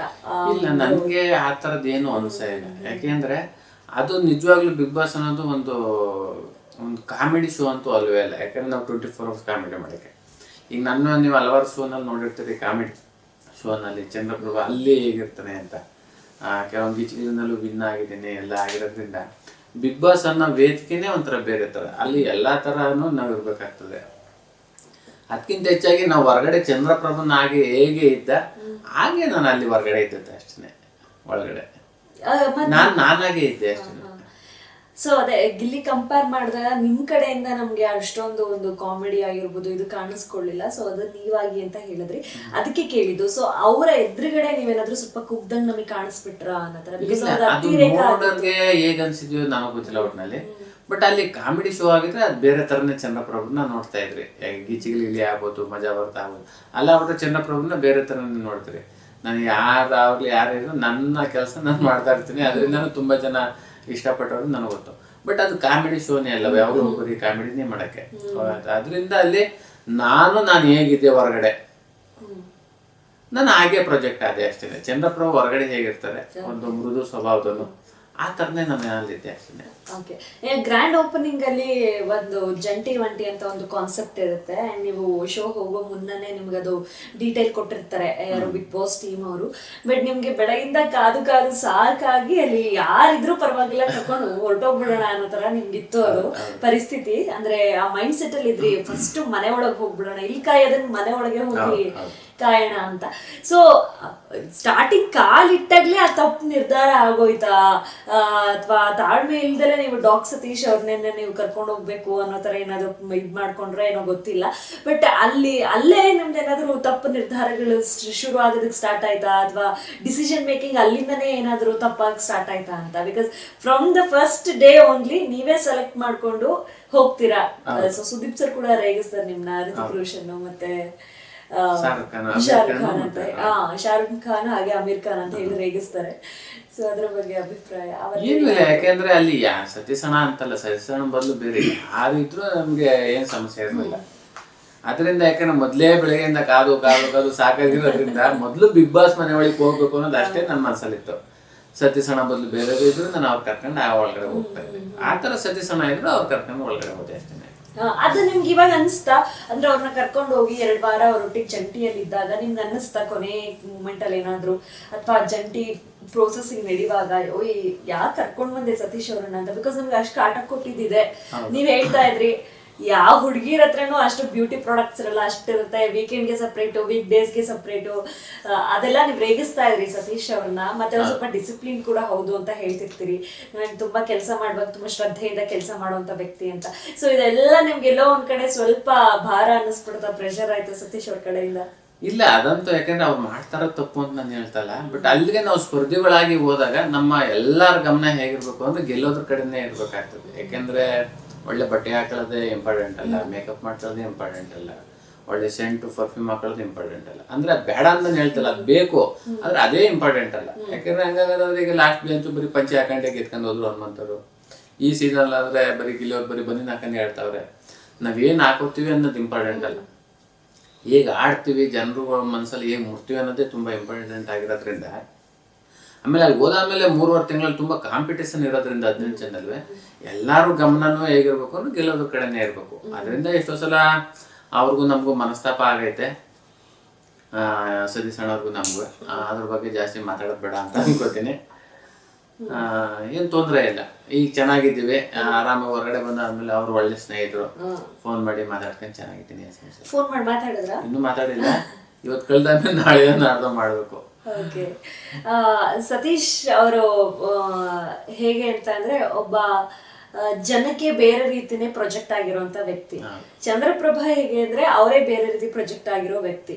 ಸೊ ಇಬ್ರು ಜಂಟಿ ಆದಾಗ ಸತೀಶ್ ಅವ್ರ ಕಡೆಯಿಂದ ಏನಾದ್ರು ನೀವು ಸ್ವಲ್ಪ ಅಂಡರ್ ರೇಟೆಡ್ ಆಗ್ಬಿಟ್ರ, ಅಥವಾ ಜಾಸ್ತಿ ಹೈಲೈಟ್ ಆಗ್ಲಿಲ್ವಾ, ಅಥವಾ ಅವರು ಜಾಸ್ತಿ ಸ್ವಲ್ಪ ಮಾತಾಡ್ದಲೇ ಇರೋದಕ್ಕೆ ನೀವ್ ಹೈಲೈಟ್ ಆಗ್ಲಿಲ್ವಾ, ಆ ತರ ಏನಾದ್ರು ಪ್ರಾಬ್ಲಮ್ ಆಯ್ತಾ? ಬಿಕಾಸ್ ನಮ್ಗೆ ಸ್ಟಾರ್ಟಿಂಗ್ 2 ವಾರ ಜನಗಳ ಮನಸ್ಸನ್ನ ಮುಟ್ಟೋದಕ್ಕೆ ಅಥವಾ ಜನರ ಮನಸ್ಸುಗಳನ್ನ ಗೆಲ್ಲೋದಕ್ಕೆ ಸ್ಟಾರ್ಟಿಂಗ್ 2 ವಾರ ನಮ್ಗೊಂದೊಂದು ಟ್ರಯಲ್ ಅಂಡ್ ಎರರ್ ಅನ್ನೋ ತರ ಬಿಗ್ ಬಾಸ್ ಮನೆ ಒಳಗಡೆ 2 ವಾರದಲ್ಲಿ ಅಥವಾ 3 ವಾರದಲ್ಲಿ ನಾವೇನಾದ್ರೂ ಜನಗಳನ್ನ ಓಕೆ ಮಾಡ್ಬಿಟ್ರೆ ಅವರು ತಪ್ಪೋ ಸರಿನೋ ನಮ್ಮ ಪರವಾಗಿ ನಿಂತ್ಕೊಂಡ್ ಬಿಡ್ತಾರೆ. ಸೊ 2 ವಾರಗಳ ಕಾಲನೇ ನಮ್ಗೆ ದ ಬೆಸ್ಟ್, ಆದ್ರೆ ಏನಂತ ಹೇಳ್ತಾರೆ ಅದನ್ನ ಕೂರೋಕೆ, ಜನರ ಮನಸ್ಸಿನಲ್ಲಿ ಕೂರೋದಕ್ಕೆ ಆ 2 ವಾರ ತುಂಬಾ ಇಂಪಾರ್ಟೆಂಟ್ ಆಗಿರತ್ತೆ. ಸೊ ಅದೇ 2 ವಾರ ಎಲ್ಲೋ ಕಳೆದೋಗ್ಬಿಡ್ರಿ ಅಂತ ಅನ್ಸುತ್ತೆ ಸತೀಶ್ ಅವರ ಗುಂಗಲ್ಲಿ ಅಥವಾ ಆ ಜಂಟಿಯಲ್ಲಿದ್ದು. ಇಲ್ಲ, ಆ ಥರ ಕುಗ್ಗೋಗಿದ್ದೀನಿ ಅಂತ ನನಗೆ ಅನ್ನಿಸ್ತಾ ಇಲ್ಲ. ಯಾಕಂದ್ರೆ ನಾನು ಚಂದ್ರಪ್ರಭನಾಗೇ ಇದ್ದೆ. ಬಟ್ ಅವ್ರಿಗೂ ನಮಗೂ ಒಂದು ಸ್ವಲ್ಪ ಇದಾಗಲಿಲ್ಲ, ಅದರಿಂದ ಆಮೇಲೆ ಸರಿ ಆಯ್ತು, ಏನು ಸಮಸ್ಯೆ ಇಲ್ಲ. ಆಮೇಲೆ ಜಾಸ್ತಿ ನಾನು ಸತೀಶ್ ಅಣ್ಣವ್ರ ಬಗ್ಗೆ ಮಾತಾಡೋದು ಜಾಸ್ತಿ ಇಷ್ಟಪಡ್ತೀನಿ. ಇರ್ಲಿ ಸರ್, ಹಾಗೆ. ಸೊ ಓವರ್ ಆಲ್ ನಿಮ್ಮಿಬ್ರು ಬಾಂಡಿಂಗ್ ಅಂತೂ ನಮಗೆ ತುಂಬಾ ಇಷ್ಟ ಆಗಿತ್ತು. ಬಿಕಾಸ್ ಅವ್ರ ಶರ್ಟ್ ನೀವ್ ಹಾಕೋತಾ ಇದ್ರಿ, ಅವ್ರು ನಿಮ್ಮನ್ನ ತುಂಬಾ ಕೇರ್ ಮಾಡ್ತಾ ಇದ್ರು. ಆಮೇಲೆ ಅವರಿಂದ ಸಾಕಷ್ಟು ಕೆಲವನ್ನ ಕಲ್ತಿದ್ದೀನಿ ತುಂಬಾ, ಯಾಕೆಂದ್ರೆ ನಿಜ ಕಲ್ತಿದ್ದೀನಿ. ಆಮೇಲೆ ಅದೇ ಬಿಗ್ ಬಾಸ್ ಮನೆಯಲ್ಲಿ ಒಂದು ಮೇಜರ್ ಟ್ವಿಸ್ಟ್ ಬರುತ್ತೆ, ಅಂದ್ರೆ ವಾಟರ್ ಪೊಲ್ಯೂಷನ್ ಇಂದಾಗಿ ಜಾಲಿವುಡ್ ಸ್ಟುಡಿಯೋ ಬಂದ್ ಆಗುತ್ತೆ. ಆ ಕಾರಣಕ್ಕೆ ಬಿಗ್ ಬಾಸ್ ಮನೆನೂ ಬಂದ್ ಮಾಡ್ಬೇಕಾಗಿ ಬರುತ್ತೆ, ನೀವೆಲ್ಲರೂ ಆಚೆ ಬರ್ತೀರಿ. ಸೊ ಅದ್ರ ಬಗ್ಗೆ ಮಾತಾಡ್ಬಿಡಿ ಅಂತ ಅಂದವ್ರೆ. ಅಲ್ಲ, ಆ ಟೈಮ್ ಅಲ್ಲಿ ನೀವು ಇವರು ಯಾರೋ ಸತೀಶ್ ಅವರು ಇಂಟರ್ವ್ಯೂನಲ್ಲಿ ಒಂದು ಮಾತು ಹೇಳ್ತಾರೆ ದಟ್ ಇಲ್ಲ ನಾನು ಹಿಂದಿನ ದಿನ ಮಾತಾಡ್ಕೊಂಡಿದ್ವಿ ಜಗಳದ ವಿಚಾರಕ್ಕೆ ಬಗ್ಗೆನೇ ಮಾತಾಡೋದು. ಅಲ್ಲ ಆ ಜಗಳ ನಾನು ಕೇಳ್ತಾ ಇರೋದು ಅದು ಕಾಂಟೆಂಟ್ ಅಥವಾ ಅದು ರಿಯಲ್ ಆಗಿ ಆಗಿದೆ ಬಿಕಾಸ್ ಅವ್ರ ಪ್ರೊಜೆಕ್ಟ್ ಮಾಡಿರೋದ್ರಿಂದ ಅವ್ರವರ ಅಭಿಪ್ರಾಯ ಕೊಟ್ಟದ್ದು. ನಿಮ್ಮ ಅಭಿಪ್ರಾಯ ಏನು ಅದ್ರ ಬಗ್ಗೆ? ನ್ಯಾಚುರಲ್ ಅಭಿಪ್ರಾಯನೇ ಏನು ಅಂದ್ರೆ ಅದ್ರ ಬಗ್ಗೆ ನಾನು ಮಾತಾಡಕ್ಕೆ ಇಷ್ಟಪಡ್ತೀನಿ. ಯಾಕಂದ್ರೆ ಸುಮಾರು ಎಲ್ಲಾ ಕಡೆ ಕ್ಲಾರಿಟಿ ಕೊಟ್ಟಿದ್ದೀನಿ. ನಾನು ಮಾತಾಡಕ್ಕೆ ಇಷ್ಟ ಇಲ್ಲ ಅವ್ರ ಬಗ್ಗೆನೇ ಮಾತಾಡಕ್ಕೆ ಇಷ್ಟಪಡಲ್ಲ. ಓಕೆ, ಹಾಗಾದ್ರೆ ನೆಕ್ಸ್ಟ್ ಟಾಪಿಕ್ ಹೋಗೋಣ. ಸೊ ಮೇನ್ ಆಗಿ ಕಾವ್ಯ ಅವರು ನಿಮ್ಗೆ ತುಂಬಾ ಆತ್ಮೀಯ ಅಲ್ಲಿ, ಅಂದ್ರೆ ಕಾವ್ಯ ಆಗಿರ್ಬೋದು, ಸ್ಪಂದನ ಅವರಾಗಿರ್ಬೋದು, ಧನುಷ್ ಆಗಿರ್ಬೋದು, ಆ ಗುಂಪಿನೊಟ್ಟಿಗೆ ತುಂಬಾ ಚೆನ್ನಾಗಿ ನೀವಿದ್ರಿ. ಸೊ ಕಾವ್ಯ ಅವ್ರನ್ನ ತಂಗಿ ರೀತಿ ನೀವೆಲ್ಲ ಟ್ರೀಟ್ ಮಾಡಿದಿದೆ. ಬಟ್ ಲಾಸ್ಟ್ ವೀಕ್ ಎಲ್ಲೋ ಒಂದ್ ಕಡೆ ಏನೋ ಆದ್ರೂ ಮಿಸ್ ಹೊಡೆದ್ ಬಿಡ್ತಾ ಅನ್ನೋ ತರ. ಯಾಕಂದ್ರೆ ಅದೊಂದು ಅಂದ್ರೆ ಧನುಷ್ ಅವ್ರು ಕೂಡ ಒಂದು ಪರ್ಟಿಕ್ಯುಲರ್ ರೀಸನ್ ಹೇಳ್ತಾರೆ, ಇಬ್ರು ಜೊತೆ ಚೆನ್ನಾಗಿರ್ತಾರೆ, ಒಂದ್ ವೇದಿಕೆ ಸಿಕ್ಕಾಗ ನೆಗೆಟಿವ್ ಹೇಳ್ಬಿಡ್ತಾರೆ ಅವ್ರ ಬಗ್ಗೆ. ಆ ಕಾರಣ ಕೂಸರುಗಳು ಏನೋ ಟ್ಯಾಗ್ಲೈನ್ ಕೊಡ್ತೀನಿ ಅನ್ನೋ ತರ. ಇಲ್ಲ, ಅದೊಂದು ಟಾಸ್ಕ್ ಅಷ್ಟೇನೆ. ಅದೊಂದು ಟಾಸ್ಕ್ ಅಲ್ಲಿ ಅಷ್ಟೇನೆ ಆ ತರ ಬಳದುತ್ತೆ ವಿನ ನಾನ್ ಬಳ್ದೆ ಅಂತಾನು ನಮ್ಮಲ್ಲಿ ಮನಸ್ತಾಪ ಎಲ್ಲೂ ಆಗಿಲ್ಲ. ನಾವು ಅದು ತರಲೆ ತಮಾಷೆ ಅದು ಸಾಕಷ್ಟು ಮಾಡ್ಕೊಂಡ್ ಬಂದಿದ್ದೀವಿ. ಬಟ್ ಜನಗಳು ಕಂಡಿರೋದು ಅದೊಂದು ಅಷ್ಟೇನೆ, ಮಸೀದ್ ಅಷ್ಟೇನೆ. ಬಟ್ ಆ ತರಗೋಸ್ಕರ 45 ದಿನದಲ್ಲಿ ನಮ್ಮ 3 ಜನ ತುಂಬಾ ತರಲೆ ತಮಾಷೆ ಎಲ್ಲ ಆಗೋದು. ಗಿಲ್ಲಿ ಏನಾದ್ರು ಕಾಮಿನ ರೇಗಿಸಿದ್ರೆ ಅಣ್ಣ ನೋಡು ರೇಗಿಸ್ತಾನೆ ಅಂತ ಹೇಳೋರು, ನನ್ನ ತಂಗಿಯ ರೇಗಿಸೋ ಮಗ ಹೊಡೆದಾಕ್ಬಿಡ್ತಾನೆ ಹಂಗೆ ಹಿಂಗೆ ಅಂತ. ಅಂದ್ರೆ ಈ ತರ 45 ದಿನದಲ್ಲೂ ಸಾಕಷ್ಟು ಆಗೈತೆ. ಅಂದ್ರೆ ಎಲ್ಲ ತರಲೆ ತಮಾಷೆನೆ ಅಷ್ಟೇನೆ. ಅದ್ ಬಿಟ್ರೆ ನಮ್ಮಲ್ಲಿ ಯಾವ್ದೇ ಮನಸ್ತಾಪ ಬಂದಿಲ್ಲ ಇದುವರೆಗೂ. ಅದ್ ನೋಡೋರ್ ಕಣ್ಗೆ ಹೇಗಾಗಿದ್ದೀವಿ ನನಗೆ ಗೊತ್ತಿಲ್ಲ. ಬಟ್ ನಾವು 3 ಜನ ಚೆನ್ನಾಗಿದ್ದೀವಿ. ಓಕೆ ಸರ್, ಇನ್ನು ಮುಂದಿನ ಪ್ರಶ್ನೆ ಏನು ಅಂತ ಅಂದ್ರೆ ಮೇಜರ್ ಆಗಿ ರಿಷಾ ಅವರು ಬಂದ ಮೇಲೆ ಸ್ವಲ್ಪ ಆಟ ಬದಲಾವಣೆ ಆಗುತ್ತೆ. ಅಂದ್ರೆ ಸ್ವಲ್ಪ ಈ ಕಾಮಿಡಿ ಅನ್ನೋದೊಂಚೂರು ಫೇಸ್ ಎಕ್ಸ್ಟೆಂಡ್ ಆಗುತ್ತೆ ಚಂದ್ರಪ್ರಭಾ ಅವ್ರ ಕಡೆಯಿಂದ. ಬಿಕಾಸ್ ರಿಷಾ ಅವರು ಕೂಡ ಹಾಗೆ ಕೋಆಪರೇಟ್ ಮಾಡ್ತಾರೆ ನಿಮ್ಗೆ. ಸೊ ಬಟ್ ಅದು ಬೇರೆ ತರ ಟರ್ನ್ ಓವರ್ ಆಗುತ್ತೆ ವೀಕೆಂಡ್ ಎಪಿಸೋಡ್ ಅಲ್ಲಿ. ಅವ್ರಿಗೂ ಮತ್ತೆ ನಿಮ್ಗೂ ಕಂಪೇರ್ ಮಾಡಿ ಹೇಳುವಾಗ ಆ ತರದೊಂದು ಇದು ಬರುತ್ತೆ. ಮನೇಲಿ ತುಂಬಾ ಮಾತಾಡಕ್ ಸ್ಟಾರ್ಟ್ ಮಾಡ್ತಾರೆ, ಹಿಂಗೆ ಹಂಗೆ ಅನ್ನೋ ತರದೆಲ್ಲ. ಸೊ ರಿಷಾ ಮತ್ತೆ ನಿಮ್ಮ ಬಗ್ಗೆ ನಿಮ್ಮ ಅಭಿಪ್ರಾಯ ಏನು ಅಂತ? ನಿಜವಾಗ್ಲೂ ಏನಿಲ್ಲ, ಅಲ್ಲಿ ತನಕ ಎಲ್ಲ ಅಣ್ಣ ಅಣ್ಣ ಅಣ್ಣ ಅಂತ ಎಲ್ಲರೂ ಮಾತಾಡಿಸ್ತಾ ಇದ್ರು. ಈಗ ರಿಷಾ ಬಂದಾದ್ಮೇಲೆ ಚಂದು ಡಾರ್ಲಿಂಗ್ ಅಂತ ಅಲ್ವಾ, ಅದರಿಂದ ನಮ್ಮ ಒಂದು ಗೆಳೆತನ ಸ್ವಲ್ಪ ಜಾಸ್ತಿ ಆಗ್ತಾ ಇತ್ತು. ಯಾಕಂದ್ರೆ ಅವರು ಮೈಸೂರಿನವರೇ, ನನ್ನ ಒಡನಾಟನೂ ಮೈಸೂರಿನಲ್ಲಿ ತುಂಬಾ ಆಗಿರೋದ್ರಿಂದ ಮೈಸೂರು ಅಂದ ತಕ್ಷಣ ಎಲ್ಲ ಒಂದು ಕ್ಲೋಸ್ನೆಸ್ ಬೆಳೀತಾ ಅಷ್ಟೇ. ಬಟ್ ಒಳ್ಳೆ ಫ್ರೆಂಡ್ ನನಗೆ, ಇಬ್ರು ತುಂಬಾ ಆತ್ಮೀಯವಾಗಿದ್ದು, ಅದರಿಂದ ನೋಡೋಕೆ ಅನ್ಸೈತೆ ಅಷ್ಟೇ. ಓಕೆ ಸರ್, ಮನೆಯಿಂದ ಆಚೆ ಬಂದಾಗ ನಿಮ್ಮ ಮಿಸ್ಸಸ್ ಏನಂದ್ರು, ಏನ್ ಇದ್ ಮಾಡಿದ್ರು ಅಂತ? ಏನೂ ಇಲ್ಲ, ಅವರು ನನ್ನ ತುಂಬಾ ಹಲವಾರು ರಿಯಾಲಿಟಿ ಶೋ ನಲ್ಲಿ ನೋಡಿರೋದ್ರಿಂದ ಚೆನ್ನಾಗಿ ಆಡಿ ಆಮೇಲೆ ನಾನು ಎಲ್ಲ ನೋಡೋ ವೇದಿಕೆ ಮೇಲೆ ಎಲ್ಲ ಹಿಂಗೆ ನಾನು ಮಾಡೋವೆಲ್ಲ ಬರೀ ಡಬಲ್ ಮೀನಿಂಗ್ ಫಸ್ಟ್ ನೆಟ್ಟಿವೆ ಎಲ್ಲ ನೋಡಿರೋದ್ರಿಂದ ನನ್ನ ಗಂಡ ವೇದಿಕೆ ಮೇಲೆ ಹಿಂಗೆ ಆಚೆ ಬಂದ್ರೆ ಮಾಮೂಲಿ ಆ ಥರ ಇಲ್ಲ ನನ್ನ ಹೆಂಡತಿಗೆ ಗೊತ್ತು. ಅದರಿಂದ ನಾನು ಏನೇ ಮಾಡಿದ್ರು ತುಂಬಾ ಪ್ರೋತ್ಸಾಹ ನೀಡ್ತಾಳೆ. ಬಂದ ತಕ್ಷಣ ಒಳ್ಳೆ ನುಗ್ಗೆಕಾಯಿ ಸಾರು ಮಾಡಿದ್ಲು, ಒಳ್ಳೆ ಊಟ ಮಾಡಿದ್ಲು. ಈ ನುಗ್ಗೆಕಾಯಿದೊಂದು ಹೈಲೈಟ್ ಆಗ್ಬಿಟ್ಟಿದೆ. ಅವ್ರು ಕಳ್ಸ್ಕೊಡ್ವಾಗ್ಲು ಮನೆ ಒಳಗೆ ತುಂಬಾ ನುಗ್ಗೆಕಾಯಿ ಕಳಿಸ್ಕೊಟ್ಟು ಜಾನ್ವಿ ಅವ್ರ ಒಂದ್ ಮಾತು ಹೇಳ್ತಾರೆ, ತಟ್ಟೆ ತುಂಬಾ ನುಗ್ಗೆಕಾಯಿ ಇತ್ತು ಮೇಡಮ್ ಕಳಿಸ್ಕೊಟ್ಟಿದ್ರಲ್ಲಿ, ಯಾಕೆ ಅಂತ ಗೊತ್ತಿಲ್ಲ ಅಂತ. ಅದೇನೋ ಅದು ಹಳ್ಳಿ ಅಂದ ತಕ್ಷಣ ಸರ್ವೇ ಸಾಮಾನ್ಯಗೆ ಮನೆ ಅಕ್ಕಪಕ್ಕ ಅಥವಾ ಮನೆ ಹಿಂದೆ ಏನಿರ್ತದೆ ಒಂದು ಕರ್ಬೇವಿನ ಗಿಡ ಇದ್ದೇ ಇರ್ತದೆ, ಆಮೇಲೆ ಒಂದು ನುಗ್ಗೆಕಾಯಿ ಮರ ಇದ್ದೇ ಇರ್ತದೆ. ಹಳ್ಳಿ ಅಂದ್ಮೇಲೆ ಅವೆರಡೂ ಇದ್ದೇ ಇರ್ತದೆ. ಹಂಗೆ ಚಿಕ್ಕ ವಯಸ್ಸಿನಿಂದಲೂ ಏನೋ ಕೆಮ್ಮು ಗಿಮ್ಮು ಈ ಥರ ಬರ್ತವ್ರೆ, ನುಗ್ಗೆ ಸೊಪ್ಪಲ್ಲಿ ನಮ್ಮ ತಾಯಿ ಸೊಪ್ಪು ಸಾಂಬಾರು ಮಾಡ್ಬಿಟ್ಟು ಕೊಡೋದು ಅಥವಾ ನುಗ್ಗೆಕಾಯಿ ಸಾಂಬಾರು ಮಾಡ್ಕೊಡೋದು, ಈ ಥರ ಅವಾಗಿನಿಂದನೂ ಹೀಗೆ ಬಂದಿರೋದ್ರಿಂದ ನನ್ನ ಮದುವೆ ಆದ್ಮೇಲೆಲ್ಲ ಚಿಕ್ಕ ವಯಸ್ಸಿಂದನೂ ನನಗೆ ನುಗ್ಗೆಕಾಯಿ ಸಾರು ಪಲ್ಯ ಅಂತ ತುಂಬಾ ಇಷ್ಟ. ಅದರಿಂದ ನಾನು ಕಳ್ಸೋದೇ ಅಂದ್ಬಿಟ್ರೆ ಬೇರೆ ಏನು. ಓಕೆ, ರಕ್ಷಿತ್ ಅವರು ಪಾಪ ಹೋಗುವಾಗ ಯಾರು ಹೆಚ್ಚಿಗೆ ಬೇಜಾರು ಮಾಡ್ಕೊಂಡ್ರು ಏನೋ ಗೊತ್ತಿಲ್ಲ, ಬಟ್ ರಕ್ಷಿತ್ ಅವರಂತೂ ತುಂಬಾ ಹತ್ಬಿಟ್ರು. ಅಂದ್ರೆ ಮಲ್ಲಮ್ಮ ಅವ್ರು ಹೋದಾಗ್ಲೂ ಕೂಡ ಅವ್ರದ್ದು ಅದೇ ರಿಯಾಕ್ಷನ್ ಇತ್ತು, ಅಂಡ್ ನೀವು ಹೋದಾಗ್ಲೂ ಕೂಡ ಅದೇ ರಿಯಾಕ್ಷನ್ ಇತ್ತು. ಎಲ್ಲದಕ್ಕಿಂತ ಇಂಪಾರ್ಟೆಂಟು, ಅದಕ್ಕಿಂತ ಮುಂಚೆನೆ ನೀವು ತುಂಬಾ ಮನಸ್ತಾಪ ಮಾಡ್ಕೊಂಡು ಹೊರಗೆ ಹೋಗ್ತೀರಾ. ಆ ಗೇಟ್ ಇಂದ ಆಚೆ ಹೋಗೋ ಹಾಗಿಲ್ಲ ಅನ್ನೋ ಒಂದು ರೂಲ್ ಬಿಗ್ ಬಾಸ್ ಮನೆಯಲ್ಲಿ. ಬಟ್ ತೀರಾ ಒಂದು ಮನಸ್ಸಿಗೆ ಬೇಜಾರು ಮಾಡ್ಕೊಂಡು ಫಸ್ಟೇ ಹೊರಟೋಗ್ತೀರಾ. ಸೊ ಅದೇನೋ ಗೊತ್ತಿಲ್ಲ, ನಿಮ್ಗೆ ಇಷ್ಟದಂತಾನೆ ಸುಧೀರ್ ಅವರು ಸೇವ್ ಆಗ್ಬಿಡ್ತಾರೆ ಅವ್ರಿಗೆ ಕೊಟ್ಟಿರುವಂತ ಚೈನ್ ಇಂದ, ಅಂದ್ರೆ ಇಮ್ಯುನಿಟಿ ಚೈನ್ ಇಂದ ಅವರು ಸೇವ್ ಆಗ್ಬಿಡ್ತಾರೆ. ಸೊ ಹೇಗಿತ್ತು ಆ ಪರ್ಟಿಕ್ಯುಲರ್ ಡೇ ಅಥವಾ ಪರ್ಟಿಕ್ಯುಲರ್ ಟೈಮ್? ಯಾಕೆ ಆ ರೀತಿ ನೀವು ತುಂಬಾ ಮನ್ಸಿಗೆ ಬೇಜಾರು ಮಾಡ್ಕೊಂಡ್ರೆ? ನೋಡೋರು ಕೂಡ ತುಂಬಾ ಬೇಜಾರಾಯ್ತು, ಯಾಕೆ ಹಿಂಗ್ ಮಾಡ್ಬಿಟ್ರು ಅನ್ನೋ ತರ. ನನಗೆ ಒಂದು 4-5 ದಿನದಿಂದನೂ ನನಗೆ ಹೋಗ್ಬೇಕು ನನಗೆ ಬೇಡ, ಬಿಗ್ ಬಾಸ್ ಬೇಡ ಅಂತಾನೆ ಅನ್ಸಿತ್ತು. ನನಗೆ ಉತ್ತಮನೂ ಆ ವಾರ ಬಂತು ನನಗೆ. ಅದರಿಂದ ಈಗ ಹೋಗ್ಬೋಣ ಅಂತಾನೆ ಅನ್ಕೊಂಡೆ. ನನ್ನ ಸ್ವಇಚ್ಛೆಯಿಂದನೇ ನಾನು ಆಚೆ ಬಂದೆ ಅಷ್ಟೇ. ನನ್ಗೆ ಇಷ್ಟ ಆಗಲ್ಲ ಬಿಗ್ ಬಾಸ್, ನನಗೆ ಬೇಡಪ್ಪ ಬಿಗ್ ಬಾಸ್. ಸೊ ಅಲ್ಲೆಲ್ಲ ಕೂತಿದ್ರು, ಅವಾಗ ನೀವು ಸಡನ್ ಯಾರಿಗೂ ಎಲ್ರಿಗೂ ಹೇಳ್ಬಿಟ್ಟು ಹೋದ್ರೆ ಸುಮ್ಮನೆ ಸಮಸ್ಯೆ ಆಗ್ತದೆ. ಯಾರಿಗೂ ಹೇಳ್ದಂಗೆ ಆಚೆ ಹೋಗ್ಬೋಣ ಅಂತಾನೆ ಇತ್ತು. ಹಂಗೂ ಯಾರು ಗೊತ್ತಾಗ್ದಂಗೆ ಆಚೆ ಬಂದೆ. ಅದ್ರ ಒಳಗಡೆ ಇನ್ನೊಂದು ಡೋರ್ ಇತ್ತು, ಅದೇನಾದ್ರು ಓಪನ್ ಮಾಡ್ಬಿಟ್ರೆ ಫುಲ್ ಆಚೆ ಸ್ಟೇಜ್ ಮೇಲೂ ಬರ್ದಂಗೆ ಹಾಗೆ ಆಟೋ ಗೀಟೋ ಅದೆಲ್ಲ ಯಾವುದೋ ಕ್ಯಾಬ್ ಬುಕ್ ಮಾಡಿ ಏನೋ ಬಂದ್ಬಿಡ್ತಾ ಇದೆ. ಬಟ್ ಅಲ್ಲೊಂದು ಡೋರ್ ಓಪನ್ ಆಗಿರ್ಲಿಲ್ಲ, ಕ್ಲೋಸ್ ಇತ್ತು. ಅದರಿಂದ ಓಪನ್ ಮಾಡಿ ಅಂತಾನೆ ಇದು ಮಾಡಿದೆ, ಅದು ಓಪನ್ ಆಗಿಲ್ಲ. ಅಷ್ಟರಲ್ಲಿ ಎಲ್ಲ ಬಂದ್ಬಿಟ್ರು. ಇಲ್ಲ ಅಂದರೆ ನಿಜವಾಗ್ಲೂ ಯಾರಿಗೂ ಹೇಳ್ದಂಗೆ ಸ್ಟೇಜ್ ಮೇಲೂ ಹೋಗ್ದಂಗೆ ಹಾಗೇ ಹೋಗ್ಬಿಡುವೆ. ಏನಾಯ್ತು ಸರ್? ಇವನ್ ಸುದೀಪ್ ಸರ್ ಹೇಳ್ತಾರೆ ನಿಮ್ಗೆ ಇಲ್ಲ ಒಂದು ಅದೇ ಒಂದು ದೊಡ್ಡದಾಗಿ ನನ್ಗೆ ಒಟ್ಟಿನಲ್ಲಿ ಬೇಜಾರ ಆಗಿತ್ತು ಒಂದು 4-5 ದಿನದಿಂದನೂ. ಬೇಡ ಅಂತ ಅನ್ನಿಸ್ತು, ಬೇಡ ಅಂದ್ರೆ ಅಷ್ಟು ಕಷ್ಟ ಆಗುತ್ತಾ ಬಿಗ್ ಬಾಸ್ ಮನೆಯೊಳಗೆ? ಬಿಗ್ ಬಾಸ್ ಮನೆಯಲ್ಲಿ ಇರೋದ್ ಕಷ್ಟ ಅಂತಲ್ಲ, ಬಟ್ ನನಗೂ ಬೇಡ ಅಂತ ಅನಿಸ್ತು. ಸೊ ಅದಾದ್ಮೇಲೆ ಬರೋದೇ ಸುಧೀರ್ ಅವರು, ಹಾಗೆ ನೀವು ಬಾಟಮ್ 2 ಬರ್ತೀರಾ. ವೆದರ್ ಇಟ್ ಈಸ್ ಅವರು ತಗೊಳ್ಳಿಲ್ಲ ಅಂದಿದ್ರೆ ಅವ್ರು ಹೋಗಿದ್ರೆ ನೀವು ಸೇಫ್ ಆಗ್ತಿದ್ರಿ, ಲೈಕ್ ಆದ್ರೆ ನಿಮ್ಗೆ ನಾನು ಬೇಡ ಅಂತಾನೆ ನಾನು ಬೇಡ ಅಂತಾನೆ ಡಿಸೈಡ್ ಮಾಡ್ಬಿಟ್ಟು. ಹೌದು ಮಾಮೂಲಿ ಏನು ರೂಲ್ಸ್ ಪ್ರಕಾರ ಏನ್ ಮಾಡೋದು ಅದ್ ಮಾಡಿದ್ರೆ ಅಷ್ಟೇನೇ ವಿನ ನಾನು ಮುಂಚೆನೆ ಅವ್ರು ಏನ್ ಬೇಕಾದ್ರು ಮಾಡ್ಕೊಳ್ಳಿ ಅಂದ್ರೆ ನಾನು ಆಚೆ ಬಂದ್ಬಿಟ್ಟಿತ್ತು ಅವತ್ತು. ಇನ್ ಕೇಸ್ ಏನಾದ್ರೂ ಸುಧೀರ್ ಅವರು ಅವತ್ತು ಎಲಿಮಿನೇಟ್ ಆಗಿದ್ದಿದ್ರೆ, ಅಂದ್ರೆ ಅವ್ರು ಯೂಸ್ ಮಾಡಿದೆ, ನನ್ಗೊಂದು ಕಾನ್ಫಿಡೆಂಟ್ ಇದೆ, ನಾನು ಇಲ್ಲ ಸರ್ ಈ ಚೈನ್ ಬಳಸಲ್ಲ, ಇನ್ನು ಪೀಕ್ ಟೈಮಲ್ಲಿ ಯಾವಾಗ್ಲಾದ್ರೂ ಬಳಸ್ಕೊಳ್ತೀನಿ, ನಾನು ಬಳಸೋದಿಲ್ಲ, ಸೇಫ್ ಆದ್ರೆ ಹೇಳಿ ಸರ್ ಅಂತ ಅವ್ರು ಸೇಫ್ ಆಗ್ಬಿಟ್ಟಿದ್ರೆ ಅವಾಗ್ಲೂ ನೀವು ಆ ನಿರ್ಧಾರ ಹಾಗೆ ಇಟ್ಕೊಂಡು ಹೇಳ್ತಾ ಇದ್ರ ಸುದೀಪ್ ಅವ್ರಿಗೆ ನಾನು ಹೋಗ್ಬೇಕು ಆಚೆ? ಈಗ ಅದಕ್ಕಿಂತ ಮುಂಚೆನೂ ಸುದೀಪ್ ಸರ್ ಕೇಳಿದ್ರು, ನಾನು ಆಚೆ ಹೋಗಿದ್ದೆಲ್ಲ ಯಾವಾಗ ಹೇಳ್ಕೊಂಡ್ ಬಂದ್ರು ಸುದೀಪ್ ಸರ್ ಕೇಳಿದ್ರು, ಇಲ್ಲ ಸರ್ ನಾನು ಇರಲ್ಲ, ನಾನು ಹೋಗ್ಬೇಕು ಅನ್ಸೈತೆ, ನಾನು ಹೋಯ್ತೀನಿ ಅಂತ ಅಂದೆ. ನೀನ್ ಹೋಯ್ತೀನಿ ಅಂದ ತಕ್ಷಣ ಕಳ್ಸಕ್ಕಾಗಲ್ಲ, ನೀನ್ ಇರ್ಬೇಕಾದ್ರೂ ಕರ್ನಾಟಕ ಜನತೆ ಕಾರಣ, ಹೋಗ್ಬೇಕಾದ್ರೂ ಕರ್ನಾಟಕ ಜನತೆ ಕಾರಣ ಇರಿ ಅಂತ ಅಂದ್ರು. ಇಲ್ಲ ಸರ್ ನಾನು ಹೋಗ್ತೀನಿ ಅಂತಾನೆ ಅಂದಿದ್ದೆ. ಅದರಿಂದ ನಾನು ಸುದ್ದಿ ಕಾಕ್ರೋಚ್ ಸುಧಿರೋಣ ಇರ್ತಿದ್ರು ಬಿಡ್ತಿದ್ರು ಅದ್ ನನಗೆ ಗೊತ್ತಿಲ್ಲ. ನನಗ್ ಬೇಡ, ಅವತ್ತು ನಾನು ಹೋಗ್ಲೇಬೇಕು ಅನ್ಕೊಂಡೆ ನಿರ್ಧಾರ ಮಾಡಿದ್ದು. ಸೊ ಅವರು ಚೈನ್ ಬಳಸ್ಕೊಂಡಿಲ್ಲ, ಏನ್ ಮಾಡಿದ್ರು ನಾನು ಹೋಗ್ತಾ ಇದ್ದೆ ಅಷ್ಟೇ. ಈ ವಾರ ನಿರ್ಧಾರ ಹೋಗ್ಬೇಕು ಅಂತ ನಿರ್ಧಾರ ಆಗ್ಬಿಟ್ಟಿತ್ತಲ್ಲ, ನಾವು ಹೋಗ್ತಾ ಇದ್ದೆ. ಸರಿ ಸರಿ. ಇನ್ನು ರಕ್ಷಿತ್ ಅವ್ರ ಬಗ್ಗೆ, ಹಾಗೆ ನಿಮ್ಮ ಬಾಂಡಿಂಗ್ ಬಗ್ಗೆನೂ ತುಂಬಾ ಮಾತುಕತೆ ಇತ್ತು ಒಳಗಡೆ, ತುಂಬಾ ತಂಗಿ ತರ ನೀವ್ ಇದ್ ಮಾಡ್ಕೊಡ್ತಾ ಇದ್ರಿ, ಅಂಡ್ ನೀವೇನೇ ಮಾತಾಡಿದ್ರು ಏನೇ ಹೇಳಿದ್ರು ನಗ್ತಾ ಇತ್ತು ಆ ಹುಡುಗಿಯಲ್ಲಿ. ಸೊ ರಕ್ಷಿತ್ ಅವ್ರ ಬಗ್ಗೆ ನಿಮ್ಮ ಅಭಿಪ್ರಾಯ ಏನು? ತುಂಬಾ ರಕ್ಷಿತಾ ಅಂದ್ರೆ ಅದೇನೋ ಗೊತ್ತಿಲ್ಲ, ನನಗೆ ತುಂಬಾ ಇಷ್ಟ ಆಗಿದಂತ ಹುಡುಗಿ. ಯಾಕಂದ್ರೆ ಎಲ್ಲರೂ ತುಂಬಾ ಇಷ್ಟನೇ, ಬಟ್ ರಕ್ಷಿತಾ ನನಗೆ ತುಂಬಾ ಇಷ್ಟ ಆಗಿದ್ರು. ಒಂದು ಒಳ್ಳೆ ಬಾಂಡಿಂಗ್ ಬೆಳೆದಿತ್ತು. ಅದರಿಂದ ಹೋಗೋ ಟೈಮಲ್ಲಿ ತುಂಬಾ ಫೀಲ್ ಆಯ್ತು, ನನಗೂ ಫೀಲ್ ಆಗಿತ್ತು. ಬಟ್ ನಾನು ಮಾತಾಡ್ಸ್ಬೇಕು ಅಂತ ಎಷ್ಟೇ ಇದಾದ್ರೂ ತುಂಬಾ ಕಷ್ಟ ಪಟ್ಕೊಂಡೆ. ಅವ್ರು ಹೋಗ್ಲೇಬೇಡಿ, ಇನ್ನೂ 5 ನಿಮಿಷ ಅದೇ ಚಂದಳ ನನ್ನ ಜೊತೆ ಇದ್ದಿ ಹೋಗಿ ಮಾತಾಡಿ ಅಂತ ತುಂಬಾ ನನ್ನ ಕೈಯೇ ಹಿಡ್ಕೊಬಿಟ್ರು. ನಾನು ಅವಾಗ್ಲೂ ಮಾತಾಡ್ಲಿಲ್ಲ, ಕೈಯೇ ಬಿಡಿಸ್ಕೊಂಡು ಸುಮ್ಮನೆ ತಲೆ ಸಾವ್ಬಿಟ್ಟು ಹಾಗೆ ಬಂದೆ. ರಕ್ಷಿತ್ ಅವ್ರ ಬಗ್ಗೆ ಒಂದು ಅಭಿಪ್ರಾಯ ಇದೆ, ಅವ್ರ ಜೊತೆಗಿದ್ದಂತ ಮಲ್ಲಮ್ಮ ಅವರು ಆಚೆ ಬಂದ್ರು, ನೀವು ಆಚೆ ಬಂದ್ರಿ ಅಂತ. ಅವಾಗ ಗಿಲ್ಲಿ ಅವ್ರು ಅದನ್ನೇ ಅವ್ರು ಹೇಳ್ತಾರೆ, ಒಂದ್ ಟೇಬಲ್ ಮೇಲೆ ಕುತ್ಕೊಂಡು ಅವಾಗ ಗಿಲ್ಲಿ ಅವ್ರ ಒಂದ್ ಮಾತು ಹೇಳ್ತಾರೆ, ನೆಕ್ಸ್ಟ್ ನೀನು ಅಶ್ವಿನಿ ಮ್ಯಾಮ್ ಜೊತೆ ಇದ್ಬಿಡು, ಅವ್ರನ್ನ ಆಚೆ ಕಳಿಸ್ಬಿಡು ಅಂತ ಒಂದ್ ಮಾತು ಹೇಳ್ತಾರೆ.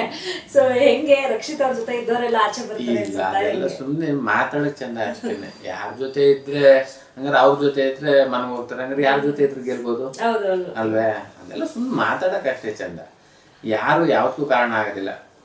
ಚೆನ್ನಾಗಿ ಆಡಿ ಜನಗಳ ಪ್ರತಿಯೊಬ್ರು ಮನಸ್ಸನ್ನು ಮುಟ್ಬೇಕು ಅಂದ್ರೆ ನಮ್ಮ ಎಫರ್ಟೇ ಮುಖ್ಯ ಆಗ್ತದೆ.